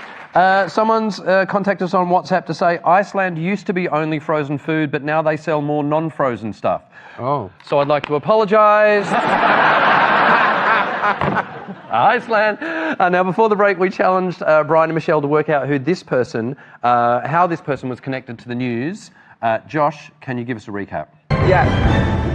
So we've got Jerry Halliwell. His name is Jerry Halliwell. He's a teacher, and he gave all of the class detention for singing Mi Chico Latino. Yep. He runs a beautician's called Billy's Eyelashes, and he's being sued by Billie Eilish. Yep. Or he's called Taylor Swift, and at MMA fights, he doesn't like it because it makes him appear non-threatening. Okay, what do you think? Who is it? I think we're going to go with Taylor Swift. Taylor Swift. Okay, mystery guest, please reveal your name. My name is Taylor Swift. And There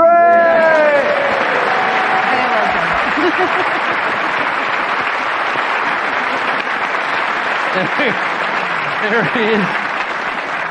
Alex is just a farting whale. And so you are an MMA fighter? I am, yes. Okay.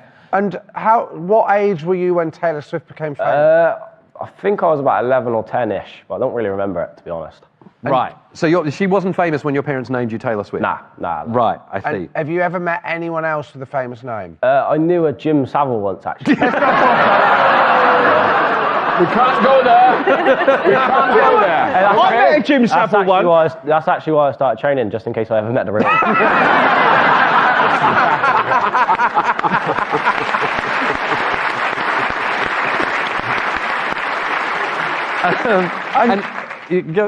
Do you have any issues with your name? Nah, not really. I definitely should have got more abuse than I did at school, but nah. What about when you have to tell someone your name over the phone or something like that? Yeah, the phone gets put down. Like if I ring insurance, doctors, phone straight down. Yeah, straight down. Yeah. What about and I have to ring back? if you want to? Have you got ID? Like you're quite young. Yeah, you're but getting my into clubs photo on it, I was about 12, so no one's using that photo on a fake ID, so I'll get away with that one. And when you walk in, have you ever considered using a Taylor Swift song? Nah, because it's like, it's not the sort of music you want playing just before someone's about to try to punch your head in. I don't know, so No. if somebody came in playing that, I'd be like, oh my God, this guy is fucking nuts. Yeah, but on the other hand, if I come in playing that and then get filled in, it's not a good look. Not a good look. Listen, thanks for joining us. Would you please thank Taylor Swift?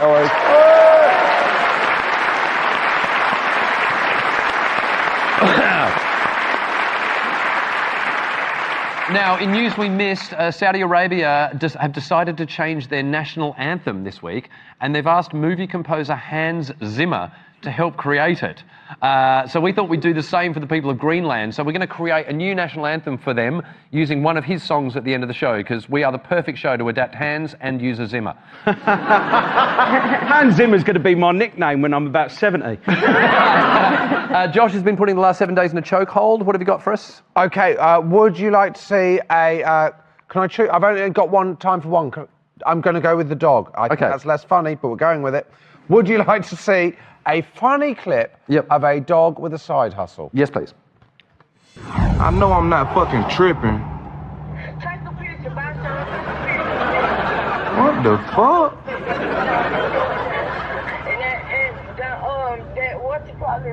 Man, Sean, it's a dog on the fucking riding lawnmower cutting the fucking grass. I heard you. That's why I said take a fucking picture. I got a video of this shit. All right, we are about to end the show by creating a defiant new national anthem for the people of Greenland. But before we do that, would you please thank our guests, Michelle Wolf and Brian Cox, and my co-host Josh Whitcomb and Alex Brooker. We'll be back next week with comedy icon Stephen Fry, comedian Sophie Willan, and the band Franz Ferdinand. But right now, we'd like to do our bit for the people of Greenland, because this week Donald Trump threatened once again to take over the country, much to the annoyance of the Greenlanders. So we've created a new national anthem for Greenland using the theme music from one of Hans Zimmer's compositions, The Pirates of the Caribbean.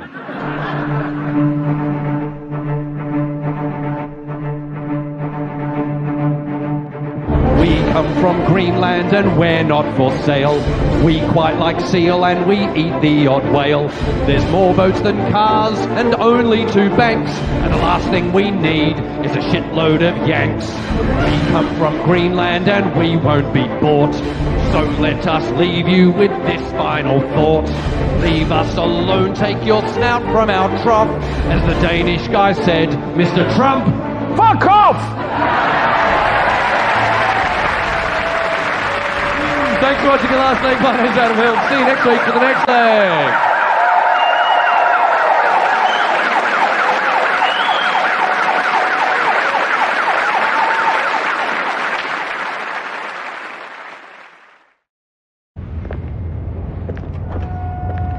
What goes on? Thank you for letting us be ourselves. So don't mind me if I repeat myself.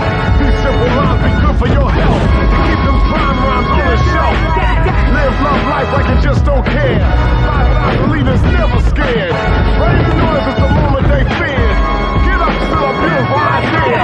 Get up, throw your hands in the air. Get up and share your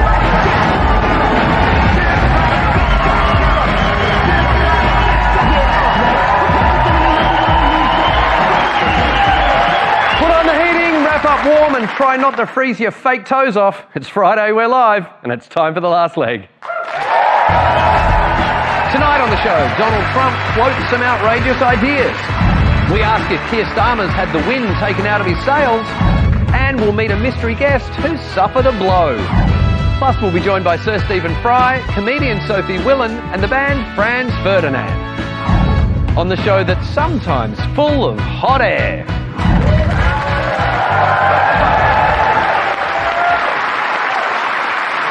G'day, welcome.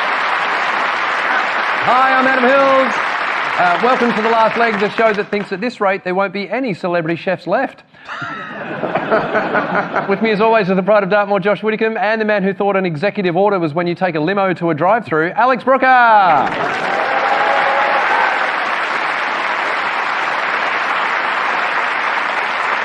Now, a huge week of news, but it was a big week for me personally. I was officially inducted this week as the president of the RFL. President of the Rugby League. Thank you. Genuinely. The RFL is the Rugby Football League. Rugby League, yep. Rugby League. Yep, genuinely very excited and honoured about it. Here's the official photo of me looking regal in my chains. I mean, I know, right? that. You've never looked that happy on this show, ever. You look like you're auditioning to play Wallace. What I love about this photo is that you look fantastic, Yep. you look regal, you look like you're born to do that job. Yep. But if we just zoom into the back, party! There it is, the little party in the back. It's not, I mean, it's not a party, it's like business in the front, 2 non-alcoholic drinks in the back. When I first saw it, I thought you were wearing an earring. I thought you'd really gone for it. Gone, yeah, I'm pretty cool, unlike your last president, yeah. I have brought the chains with me. Would you like to see them? Yes, please. Okay, these are the official president of Rugby League chains. I know. Sorry, were you the guy they never caught in the Hatton Gardens heist? Now, there is a special way of putting these on too, I found. Oh, look at that. Okay. So And there was me thinking it's been too long since we saw a presenter on British telly wearing gold jewellery. Oh,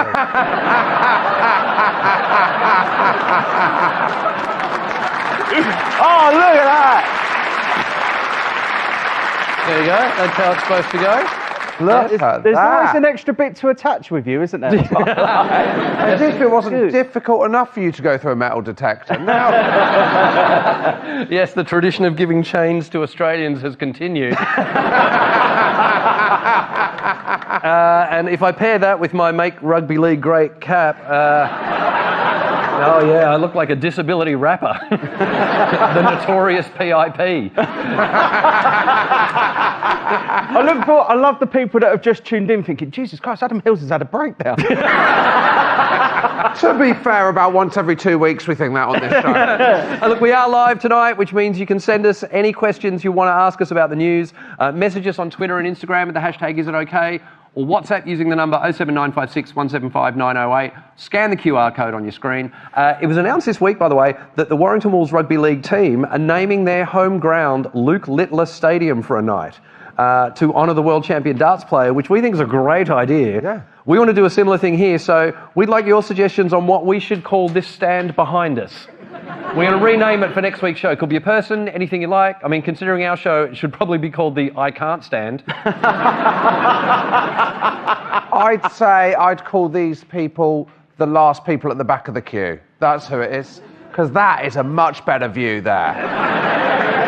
If I turned up and I was put there, I'd go, do you know what? I wish I was at home watching the TV. Yeah, great way to get the audience on side, Josh. There's more of them over there.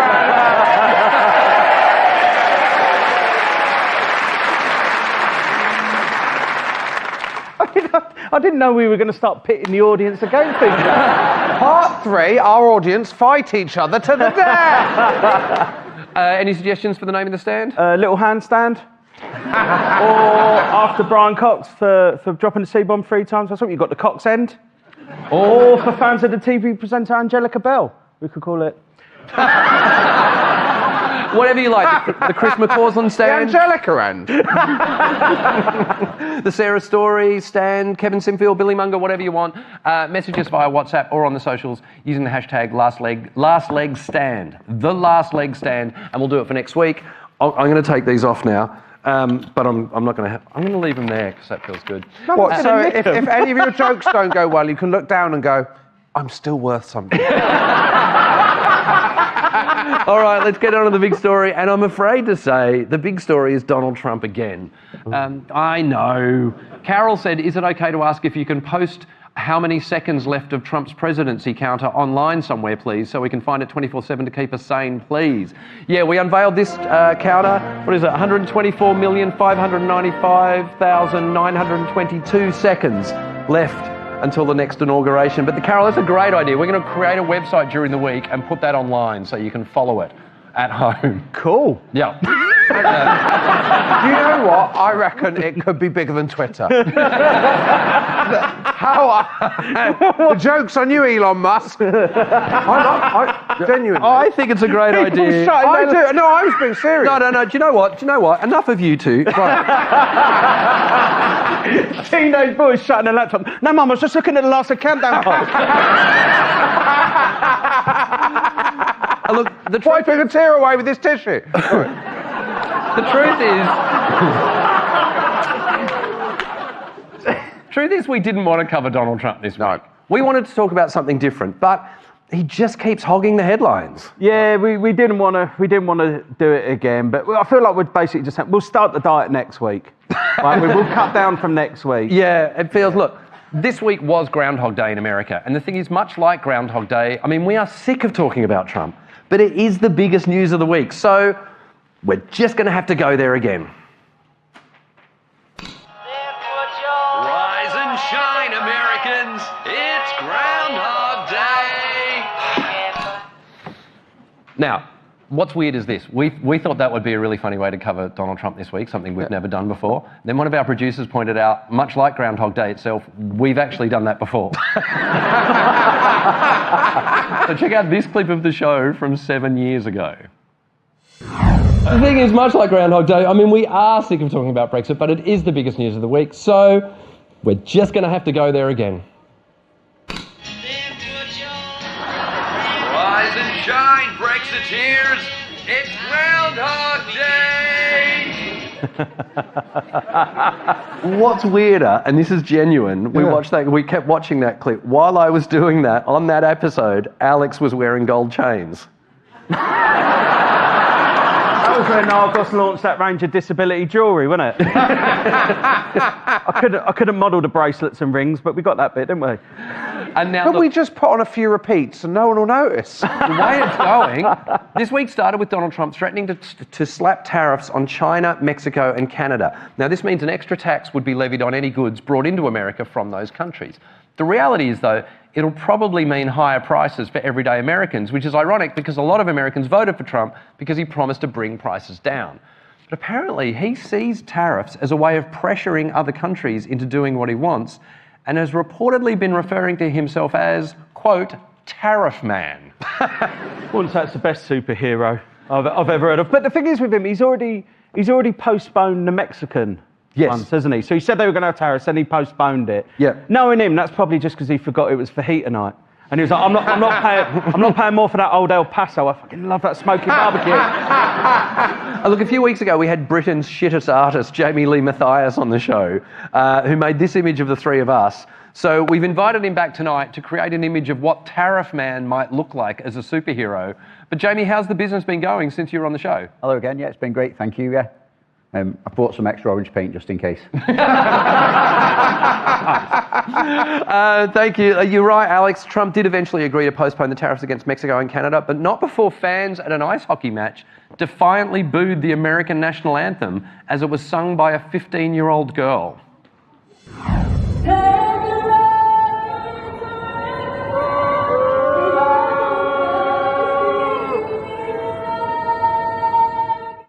I mean, you got to feel for her, because I doubt, as a 15-year-old kid, while everyone's booing, she sat there thinking, this is about the tariffs, not my singing. It was harsh. I felt for her. The last time a teenage singer was treated that badly, they were managed by Louis Walsh. That is great topical material. Don't get me started on him. Don't get me started on Louis Walsh. Brian Cox used our quota of C-bombs last week. Don't get me started on him. Now, Donald Trump currently says the UK won't be hit with tariffs because, and this is a direct quote, Prime Minister Starmer's been very nice. I think he's such a kid, though, isn't he? He says Keir Starmer's nice, but that's like when my kids tell me they thought lasagna was nice, and then the next week you give it to them, and they gaslight the fuck out of you and act like they'd never liked it before. Next week, Donald Trump will go, no, I don't like Keir Starmer, he's got bits in. You sure have got bits in like that.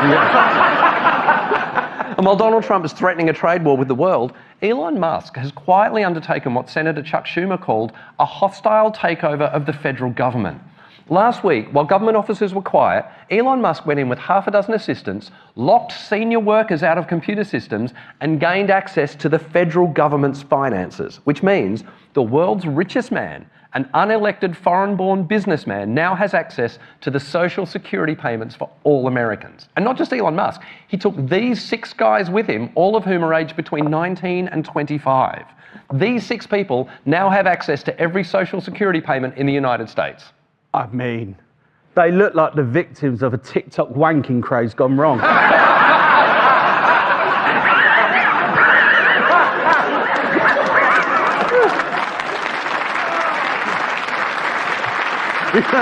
People going, why are all the social security records stuck together? At one point or another, all of them, their mum has seen the mess in their room and they've tried to blame a seagull getting in. I mean, can we just say, top left, he's not 25. He's at least 40.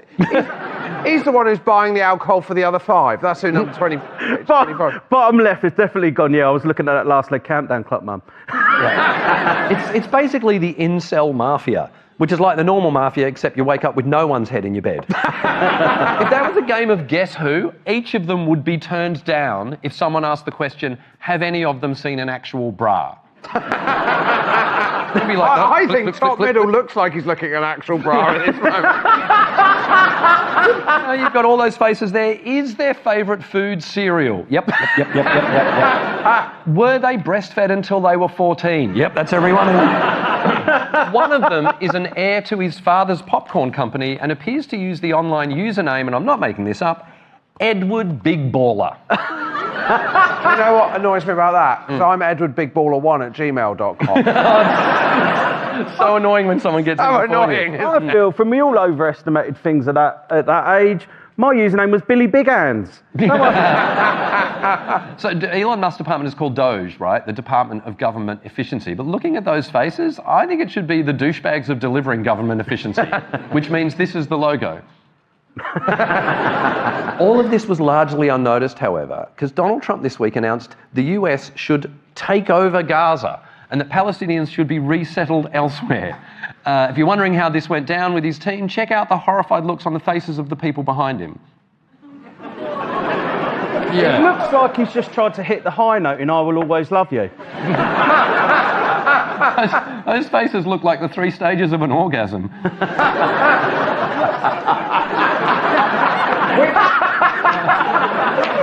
Hilty, I'm going to need you to unpack that a bit more. Which order are you putting them in? You work it out. And look, it's hard to know. Those 6 kids have never experienced that. It's hard to know if this is a genuine plan or it's just Trump throwing out mad ideas to see what the reaction is, because that's what he does. Like, remember when he suggested drinking bleach could cure COVID? It's like having a partner who keeps suggesting weird stuff in bed and then going, no, it was just a joke. Do you know what I mean? Oh, yeah. I mean, imagine if we used a trapeze. Wouldn't it be fun if we were both hopping? I could just wear the chains and you call me president.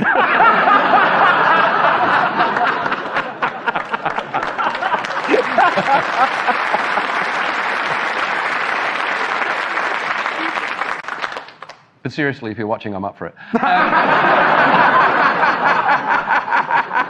Donald Trump said Gaza could become, quote, a Riviera of the Middle East. And if you do want to buy one of Donald Trump's Gaza properties, keep an eye out online on Far Right Move. The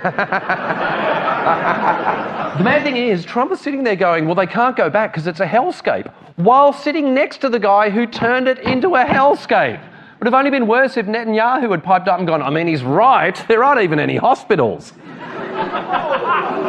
Do you know what I mean? Trump's Gaza plan has been criticised by everyone from the UK to Canada to Russia to China to Saudi Arabia. The UN Secretary General called it ethnic cleansing. But there's Benjamin Netanyahu going, oh, it's one of the best ideas I've ever heard. But is it? Because it kind of seems to me that, I don't know, bombing the homes of a group of people until they're uninhabitable and then telling them they should move because their homes are uninhabitable, it's kind of, and I'm using a political term here, 7 levels of fucked. But I might be wrong. Look, maybe I'm wrong. Maybe this is all part of a meticulous, genius, intricate plan that Donald Trump's mapped out to the finest detail, all for the benefit of the Palestinian people. But probably not.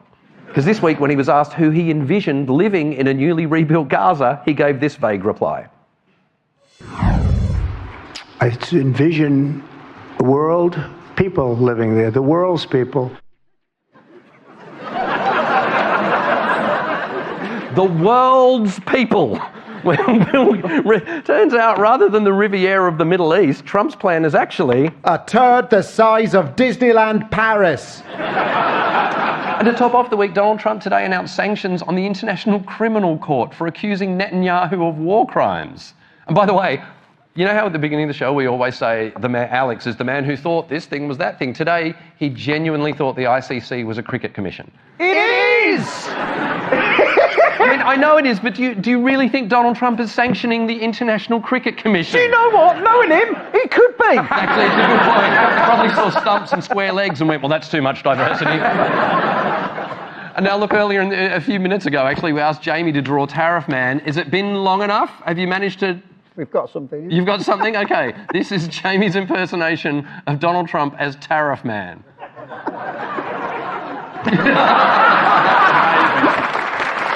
Yeah. Brilliant. Lovely bit of work. Lovely bit of work. Well done. Jamie, have you been practicing? You've got much better. All right, let's welcome tonight's guest. She likes her chips with gravy. He likes his dauphinoise potatoes with a red wine jus. Please welcome comedian Sophie Willen and Sir Stephen Fry. I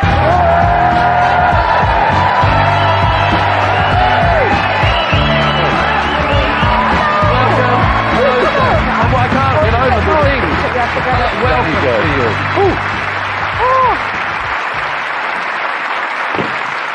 Welcome to you both. How do you feel about the week that has been Donald Trump? Dear me. It's the right response, I think. I've tried to detox, to be honest. You know, you wake up and you reach for the phone and then you make the terrible mistake of looking at the news. Yeah. And then an hour later, you're still looking at it and your stomach is leaking hot lead in disbelief and misery and unhappiness. Because he's a cunt.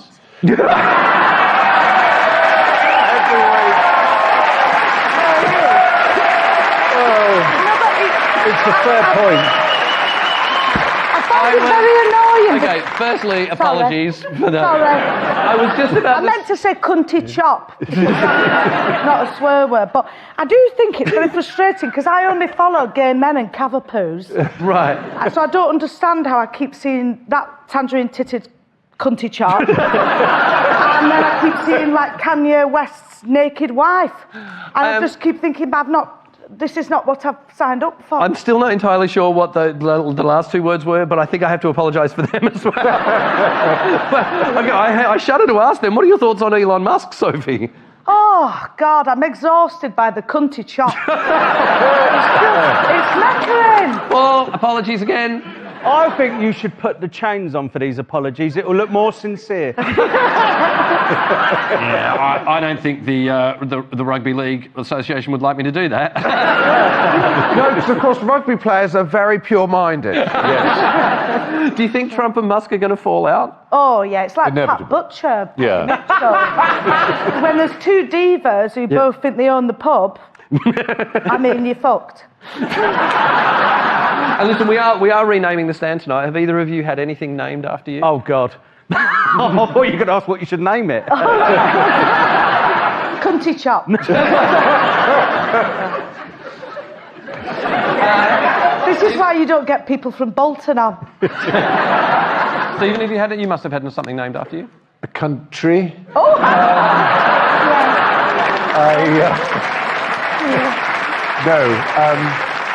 A beetle of some kind, I believe. Really? And a star. That's quite normal. A beetle and a star? Yeah, I think you're bound to have one soon. You'll get a letter from a coleopterist. Right. Who's a coleopterist? Beetle specialists. Right, okay. And there are so many millions of species that they give them a name, and because you're now the star you are, they will think, they'll find one with a nice red top. And they try and make it suitable. So they make it look like you? Yeah, one with the bent nose. Have you had anything named after you, Sophie? I had a lamb named after me. I lived on a farm. My foster parents had a farm. Yep. I had a one-legged chicken named Klaus, and then I had a lamb named after me. One-legged chicken, by the way, is a sport we play here on The Last Oh, Leg. he did. Maybe could have named it Adam. And look, just moving on briefly, while a new world order seems to be forming, Russian leader Vladimir Putin signed a decree this week for the revival of a singing contest to rival Eurovision. Are you aware of this? Was a genuine thing, Intervision it was called. It was a Russian singing contest in the 60s and 70s.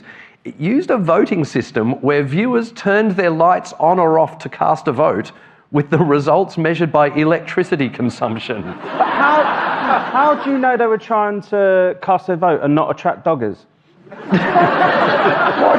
What if you boiled the kettle? Like, that's more. Yeah, that's people like, do things that aren't lights. Maybe the electrical appliance you used was like how many votes you wanted to cast. And it took longer than normal to get the votes in Russia because they had to explain the concept of voting. This year's Intervision will apparently be expanded to include Russia's allies such as Iran and North Korea, because that's what the world wants, a strictly heterosexual Eurovision. Does not compute. Does it? Other countries said to be involved are Brazil and Venezuela, and very lucky tonight to be able to show you the first ad that's been released for this year's Intervision competition. Sit on the couch, pour yourself a vodka, and tune in to the only state-sanctioned television station available to you for the music event of the year, Intervision 2025. Get ready for glamorous entries from Russia, a toe-tapping entry from North Korea, and the cheeky number from China, and a highly inappropriate entry from Brazil. Prepare yourself for the exciting voting process and relive the moment the winner is announced. 10 points to Russia. 12 points to Russia. And here's a sneaky peek of an incredible performance by this year's winner. I found myself on Blueberry Hill. Intervision 2025. Voting closed in 1998. We'll have more Last League for you after the break as we check in on a man who gave himself a vasectomy and ask whether Keir Starmer is shooting himself in the foot. Plus, we want to know, what should we name our audience stand? Message us via WhatsApp or on the socials using hashtag #TheLastLegStand. See you in a little bit.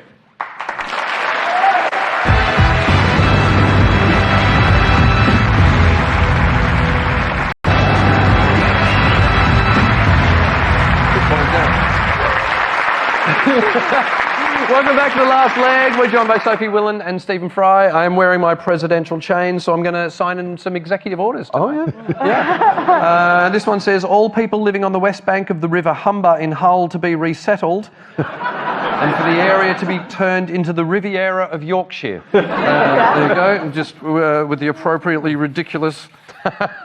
There you go, lovely. Now, I need to hold it up. There you go, there. I'll be able to use that. Bit of identity theft. In Weird World News this week, a plastic surgeon in Taiwan was back in the news for giving himself a vasectomy as a surprise gift for his wife. I'm not making this up. Here is the harrowing moment. He said he was really nervous and that it was a really weird feeling, and the whole procedure has been described as a great advert for the wonders of local anaesthetic. It was also the strangest episode of DIY SOS ever. It's going to be really embarrassing in a couple of months when he's got a professional standing over him going, oh, mate, you've had some real cowboys messing around with you. Is it true that he sat on his hand so it felt like someone else was doing it? Yes. Where did he go in? Do you go through the urethra? Do you slice open the actual shaft of the penis itself? Do you go into the epididymis? It's a tap, isn't it? Isn't the idea of vasectomy, you sort of put a tap into so that the spermatic fluid doesn't rise up through and out. This is really awful, actually. But good to get. So I just wanted to know what he did. Just tie a knot in the tube. Yeah, but how do you get to it? Yeah. Where do you go in? I don't know, I wouldn't even be able to reach mine.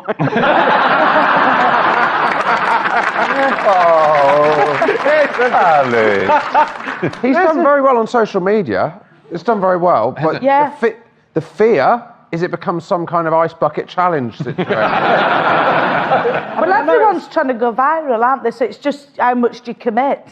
That's the choice, isn't it? I know it was a surprise for his wife, but he didn't have to tie a bow on the top, did he? Well, we've got Jamie, our shit artist, over here, so we're going to ask you, can you draw your own image of the vasectomy as it happened, please? Absolutely, no problem at all. Lovely, thank you. You've got enough red paint? On to local politics now, and look, it doesn't seem to matter who's in charge.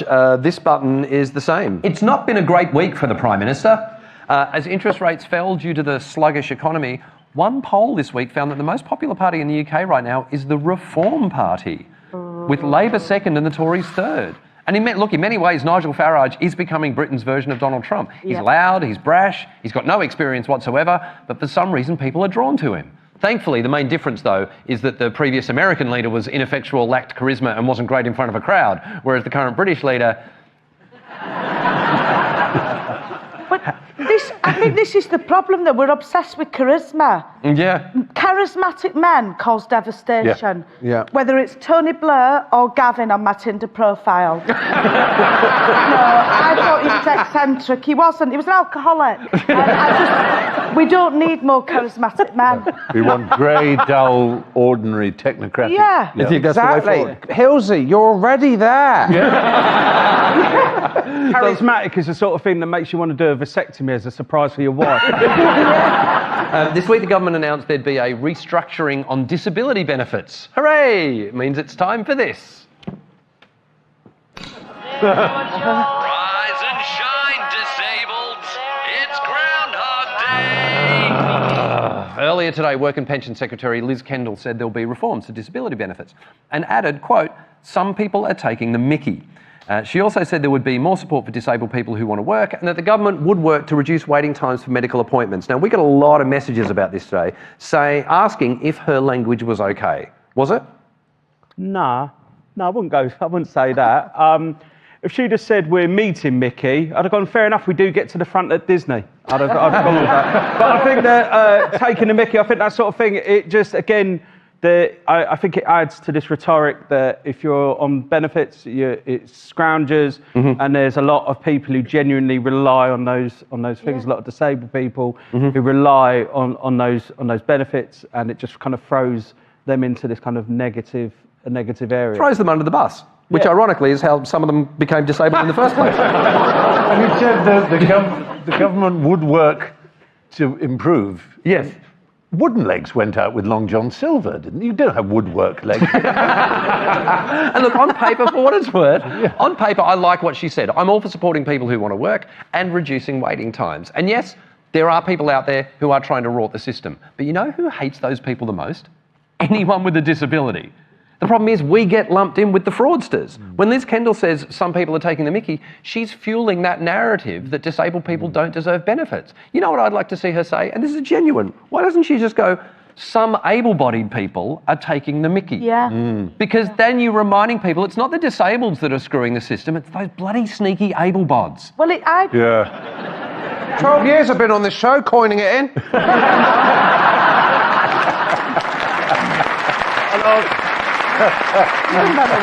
It is people like him, and I'll tell you, do you remember the first day you met me 13 years ago and you told me you wanted me to be your friend with benefits? a bad shout. And I cross my fingers that one day you will deliver. All right, mate. I don't need to show off. And look, meanwhile, a new book this week claimed that Deputy Leader Angela Rayner branded Prince Andrew a nonce and said that Keir Starmer was so inept he couldn't run a bath.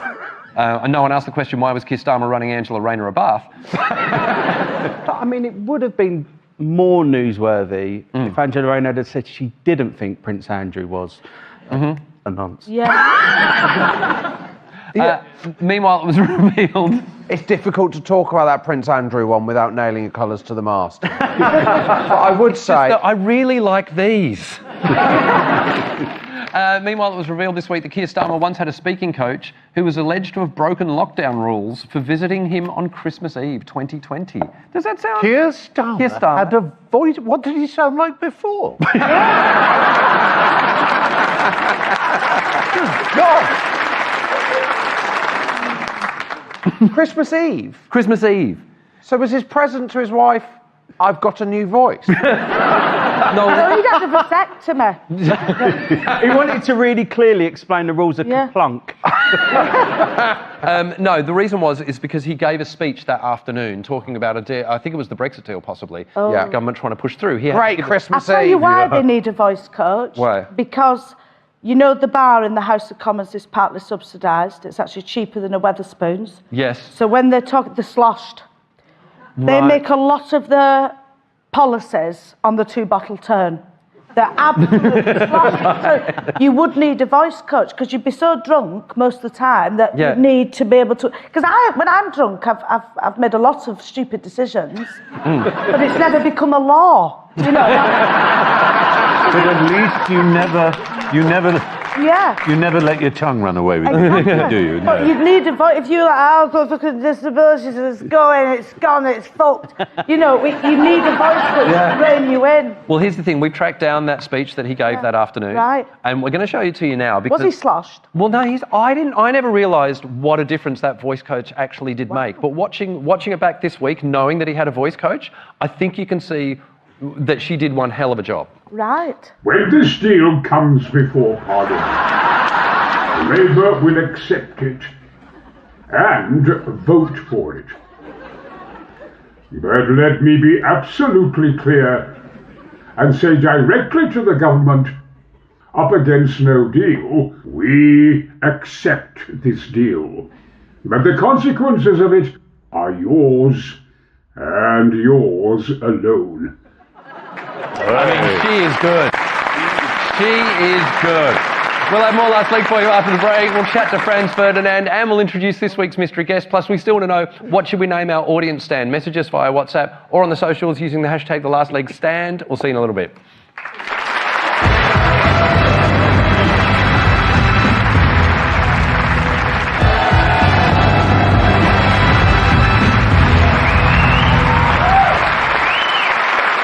Welcome back to Last Leg. We're joined by Sophie Willan and Stephen Fry. As president of the Rugby League, I am signing another executive order. This one says, I'm officially changing the name of the Last Leg to the Last League.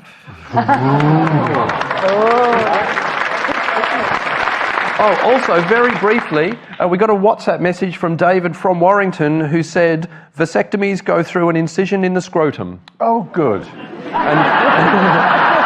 Good. And then said our stand should be called In Through the Scrotum. Time now to welcome a musical guest who have sold 10 million albums and clocked up over 2.5 billion streams. From Franz Ferdinand, please welcome Alex Kapranos and Bob Hardy.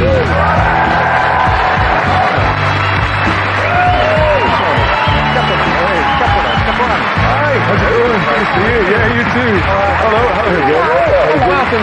Welcome, gentlemen. Kapranos, was that correct pronunciation? Yeah, that's me. Oh, good. I'm glad I got it right. Here it is. First album in 7 years. You've got a new tour on the way. So my question is this, divorce or tax bill? It's both. Excited to have a new album out and a new tour on the way, right? Yeah, it's great. It's a really nice moment. Like going on tour is always fun, but to go out with new songs is the best, isn't it, Bob? Yeah, absolutely. Yeah. You're Scottish, not Austrian. Those are our ancestors. Yeah. So what are your thoughts on the news of the week? Donald Trump. Don't. He's a fanny. A fanny chop. Oh, right. Okay. Yeah. I just don't have the energy for it this time. No. The first time I was all over the podcasts, I was reading the books, I was all the analysis. Yeah. I just have not got the mental energy. No, it's exhausting. And that's what worries me. They rely on that. Yeah, exactly. They just worn you down this time and you're like, oh, go on, just take over. Yeah. Once you've worn down Franz Ferdinand, you can do whatever you want, really. It's like World War I all over again. And look, we mentioned the Intervision before. Would you perform at Eurovision if given the chance? We were actually asked to do Eurovision at one point, yeah. But it was for Greece, because my old man's Greek, so I'm kind of Greek. Oh. And I love Greece. Yeah. I love Eurovision. I love playing in a band, but the combination didn't quite work for you. No. And look, thank you. I do appreciate you giving your opinion on the news of the week and on Donald Trump, because I don't know if you know this, not everyone thinks musicians should have opinions. No, that's not true. I know where you're going with No, it. I know you. Okay. Oh, no, you don't, mate. I do. Well, so for the viewers at home, in January 2005, Franz Ferdinand edited an edition of the NME magazine, and in the letters from the readers was a letter from one Josh Widdicombe. Just talking about the band Kasabian. I will read it. Just say I've mellowed since. He starts, and to think I thought Kasabian were just a bunch of retro wankers with as much to offer the music world as a Clint Boone DJ set. Hang on a minute, I mean, you sound like the Eminem Stand video. Actually, can I get some music while I read this, please? Dear enemy, and to think I thought Kasabian were just a bunch of retro wankers with as much to offer the music world as a Clint Boone DJ set. But actually, they are the hard-hitting future of music because they dare to mention terrorists in their songs. In the NME, December the 4th. Fuck off!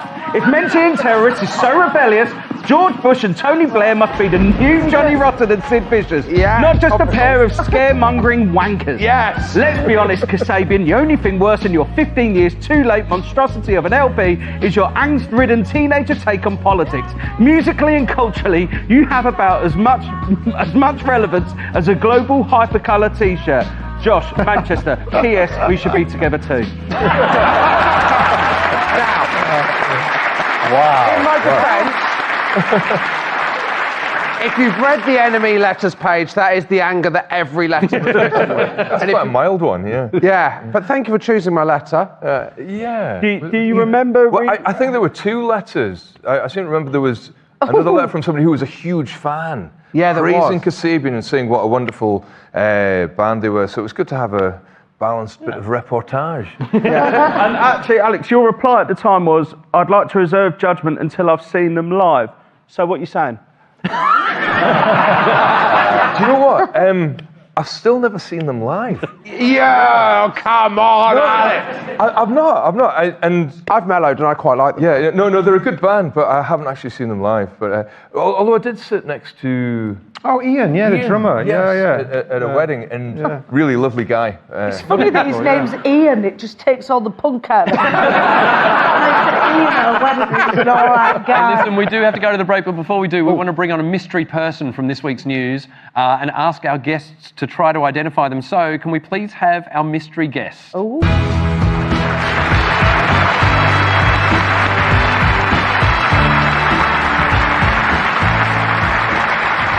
Welcome to the show. Josh, Alex, why was this person in the news this week? Okay, so she is the landlord of a pub that had some financial difficulties this week, but what caused them to lose money? Okay. Alex, the option. Number one, they promised a free pint for every goal Nottingham Forest scored against Brighton last weekend, and Forest won 7-0.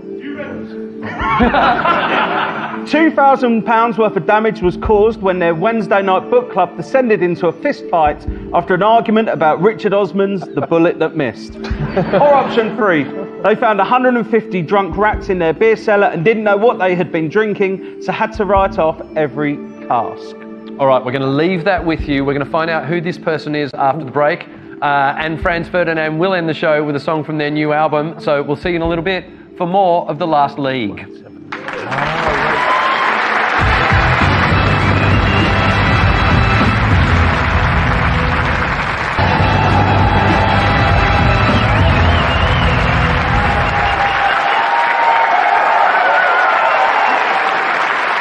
Welcome back to The Last League. I am your president, and we're joined by mere mortals Sophie Willan and Stephen Fry, and they said this wouldn't go to my head.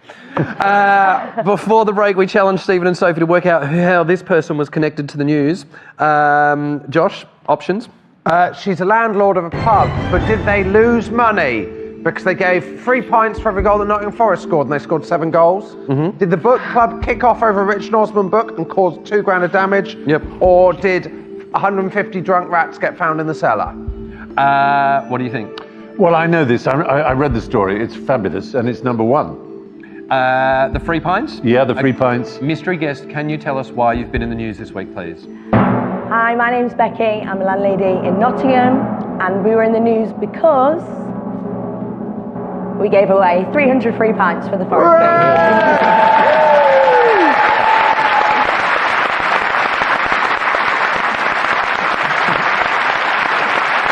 Questions? You must have questions. My first question is, was there any tension at all after Stephen had said he'd already read the story? I tried. I'm sorry, I was a bit of a spoil sport. So how many pints did you give away? 300 in total.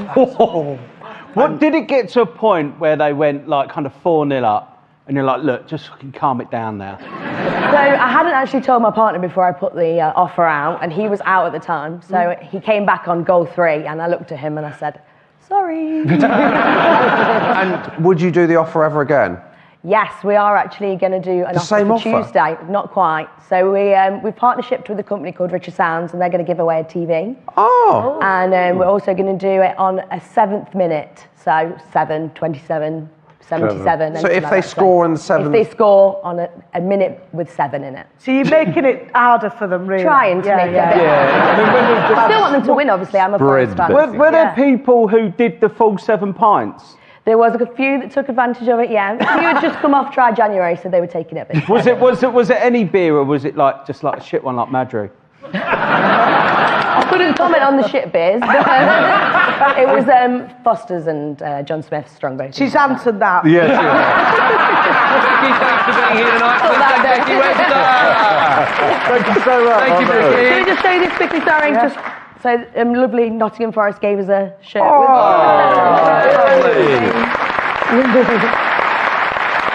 Thank you. All right, Josh has Very been good. slapping sanctions on the last 7 days. What have you got? Would you like to see adorable footage of a cat failing at hide and seek? Yes. Yeah.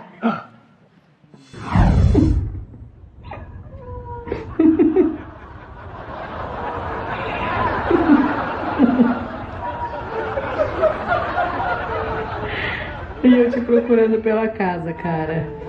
That's the good thing about Very briefly, we asked Jamie over here to create an image of the man giving himself a vasectomy. Can you show us what you've got, please? Yeah, I don't know why, but he's done it in his back garden. Oh. Amazing. Very good.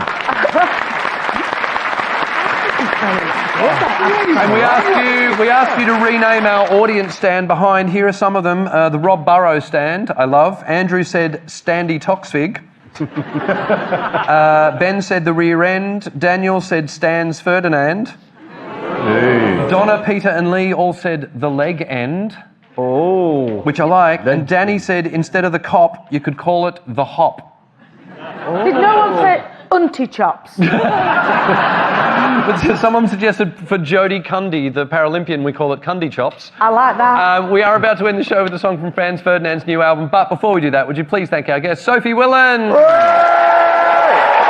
Stephen Fry, and Franz Ferdinand, and my co-host Josh Widdicombe and Alex Booker. We'll be back next week with comedians Nabil Abdul Rashid and Catherine Bohart and presenter Jamie Lang. But right now, we're going to end the show with Franz Ferdinand performing Night or Day from their latest album. Thanks for watching The Last League. My name's Adam Hills. See you next week for The Next League.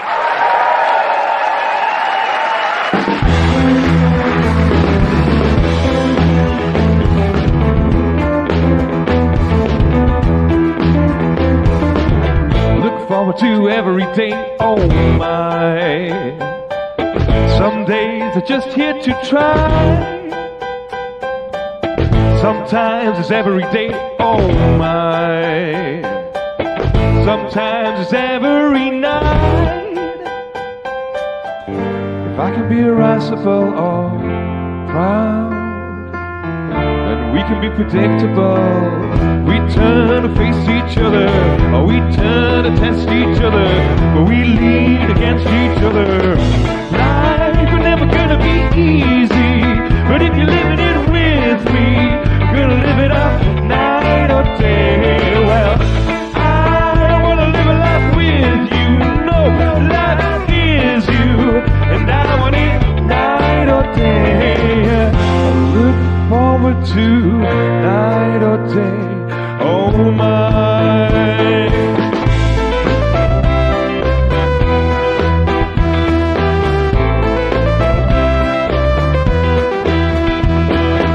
No, I'll never get bored of you. Or the thing that you do. 'Cause everything, yeah, everything that you do keep me addicted to you.